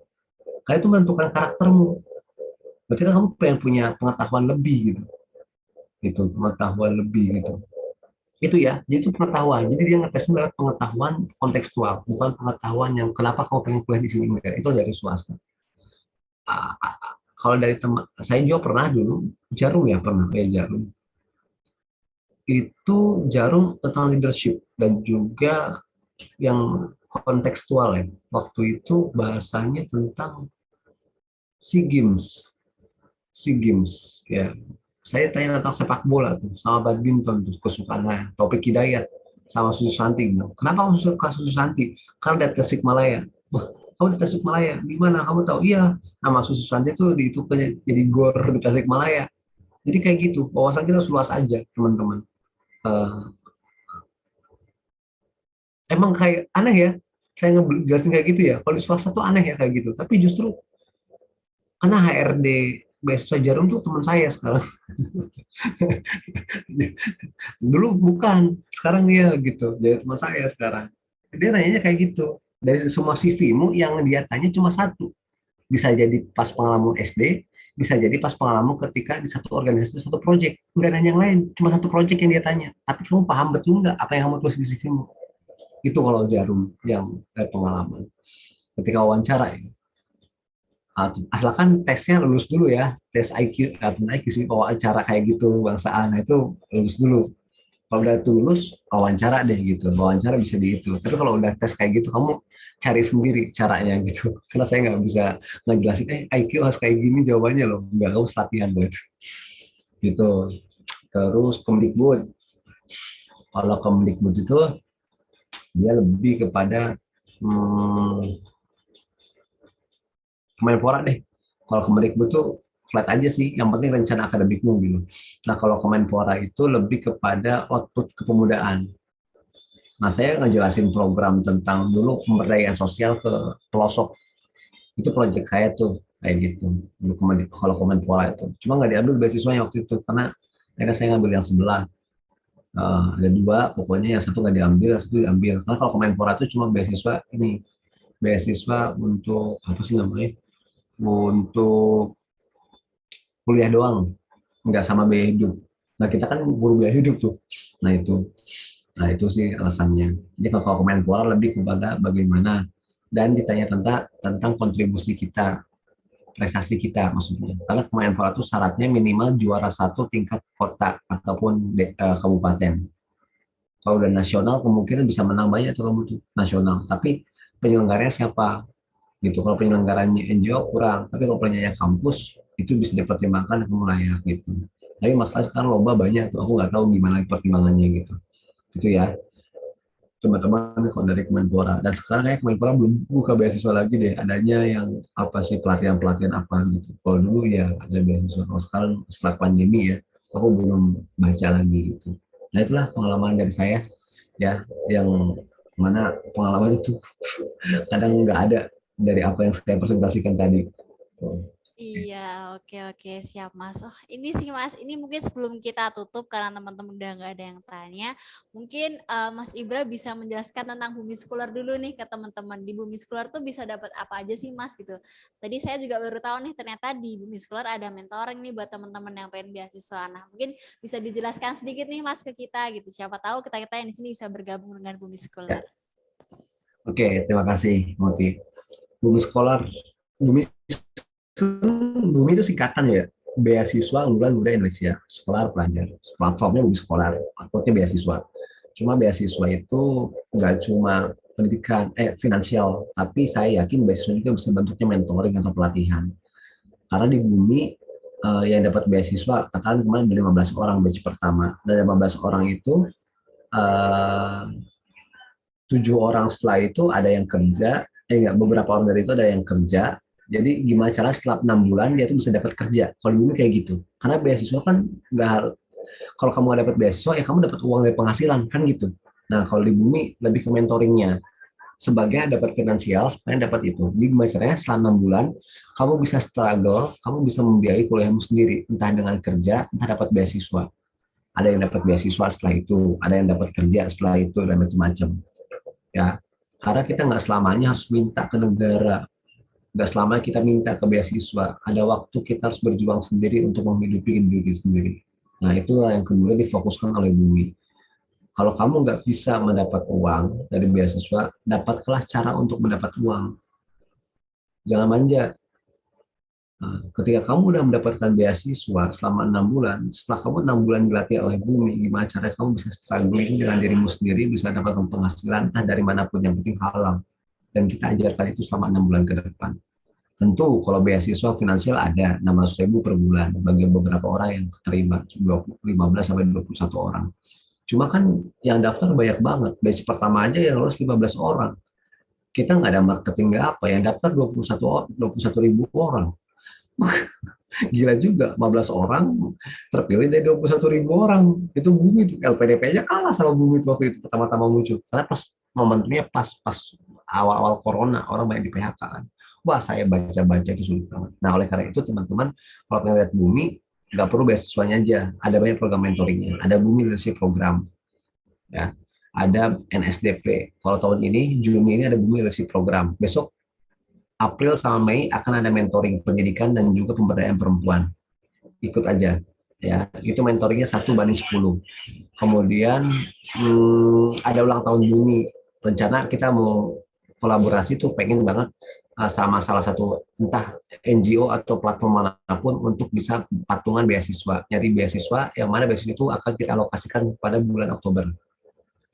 Di bulan Juli akan ada Bumi Leadership Program, ya itu semuanya pembicara leader-leader semua. Tahun lalu ada juga 2 tahun yang lalu. Nah kalau tahun depan ada juga Juni depan Bumi Leadership Program. Oktober itu akan ada beasiswa Bumi, beasiswa Bumi. Nah terakhir akhir Desember itu rencana akan ada sekolah karakter, ya sekolah karakter. Nah coba diikutin aja. Belum program-program yang lain, tapi itu 4 program besar yang akan di launching oleh Bumi Sekolah di tahun ini. Itu aja mungkin.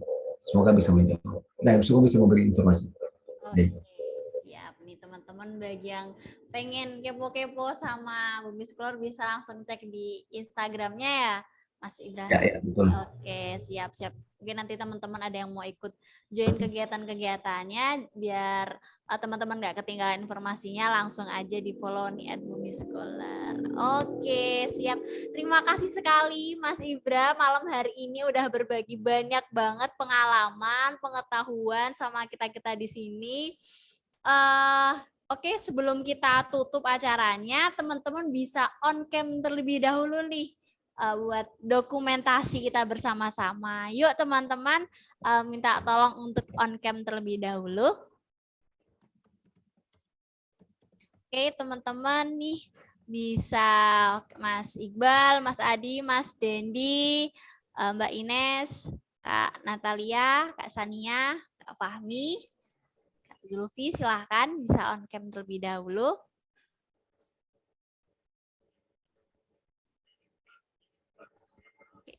Aku tunggu teman-teman buat on cam.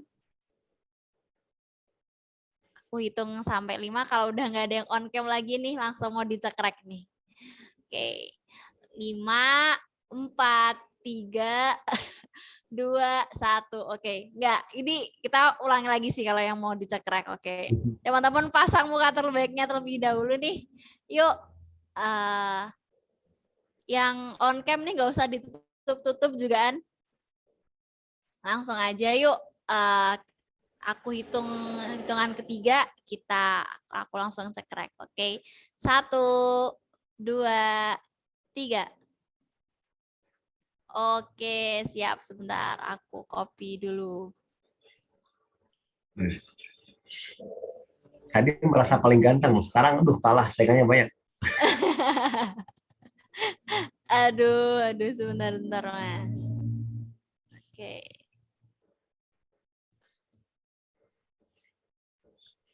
Kita foto sekali lagi teman-teman. Yuk siapkan muka terbaiknya. Siap nih, makin banyak nih yang on cam. Yuk, hitungan ketiga kita Oke, 3, 2, 1. Oke, siap. Wah, mantep-mantep nih, ganteng-ganteng dan juga cantik-cantik nih ternyata kalau on cam ternyata Mas. Kelihatan banget semangatnya. Pasti masih pada melek nih sampai jam segini. Oke, sebelumnya saya mau mengucapkan terima kasih banyak sekali kepada Mas Ibra yang telah memberikan begitu banyak pengetahuan, pengalaman, dan juga tips and trick buat lolos beasiswa kepada kita semua di malam hari ini. Semoga apa yang diberikan oleh Mas Ibra tentunya bisa bermanfaat buat kita dan menjadi amal jariah tentunya buat Mas Ibra yang telah memberikan pengetahuan ke kita. Dan jangan kapok ya Mas kalau dipanggil lagi sama Padepokan Asa buat misi lagi. Nggak akan kapok lah. Kalau harus mindahin Padepokan Asa ke Kalimantan baru kapok. Aduh, berat ya Mas Uta. Ya, nanti aku bikin anggaran dulu buat bangun padepokan di sana. Siap. Oke, teman-teman, berhubungnya juga sudah malam dan kita sudah berbicara dari tadi jam 7:30 sampai jam 9:30. Terima kasih sekali lagi buat Mas Ibra, terima kasih buat Mas Uta, terima kasih buat teman-teman semua kawan Padepokan Asa yang pada malam hari ini nih udah ikut berpartisipasi, bertanya, dan tentunya mendengarkan banyak pengalaman dan juga pengetahuan dari Mas Ibra. Semoga kita semua bisa mengambil manfaat dari pertemuan diskusi pada malam hari ini. Dan teman-teman jangan lupa untuk kepoin terus nih Instagramnya Padepokan Asa dan ikutin informasi dari kita karena masih bakalan banyak banget diskusi yang akan kita selenggarakan dan tentunya bermanfaat buat teman-teman. Oke, selamat malam teman-teman. Dari aku sebagai moderator pada malam hari ini, mengucapkan terima kasih sekaligus minta maaf nih kalau misalkan banyak perkataanku yang kurang berkenan di hati teman-teman sekalian. Baik, kita tutup perjumpaan kita pada malam hari ini. Oke, wabillahi taufiq wal hidayah. Wassalamualaikum warahmatullahi wabarakatuh. Sampai jumpa. Selamat malam semuanya. Terima kasih semua. Terima kasih Terima Mas kasih Ibra, Kak Mbak Ibra. Muti. Ya, Assalamualaikum. Sampai ketemu Saya pamit lagi. ya. Waalaikumsalam Mas, terima kasih.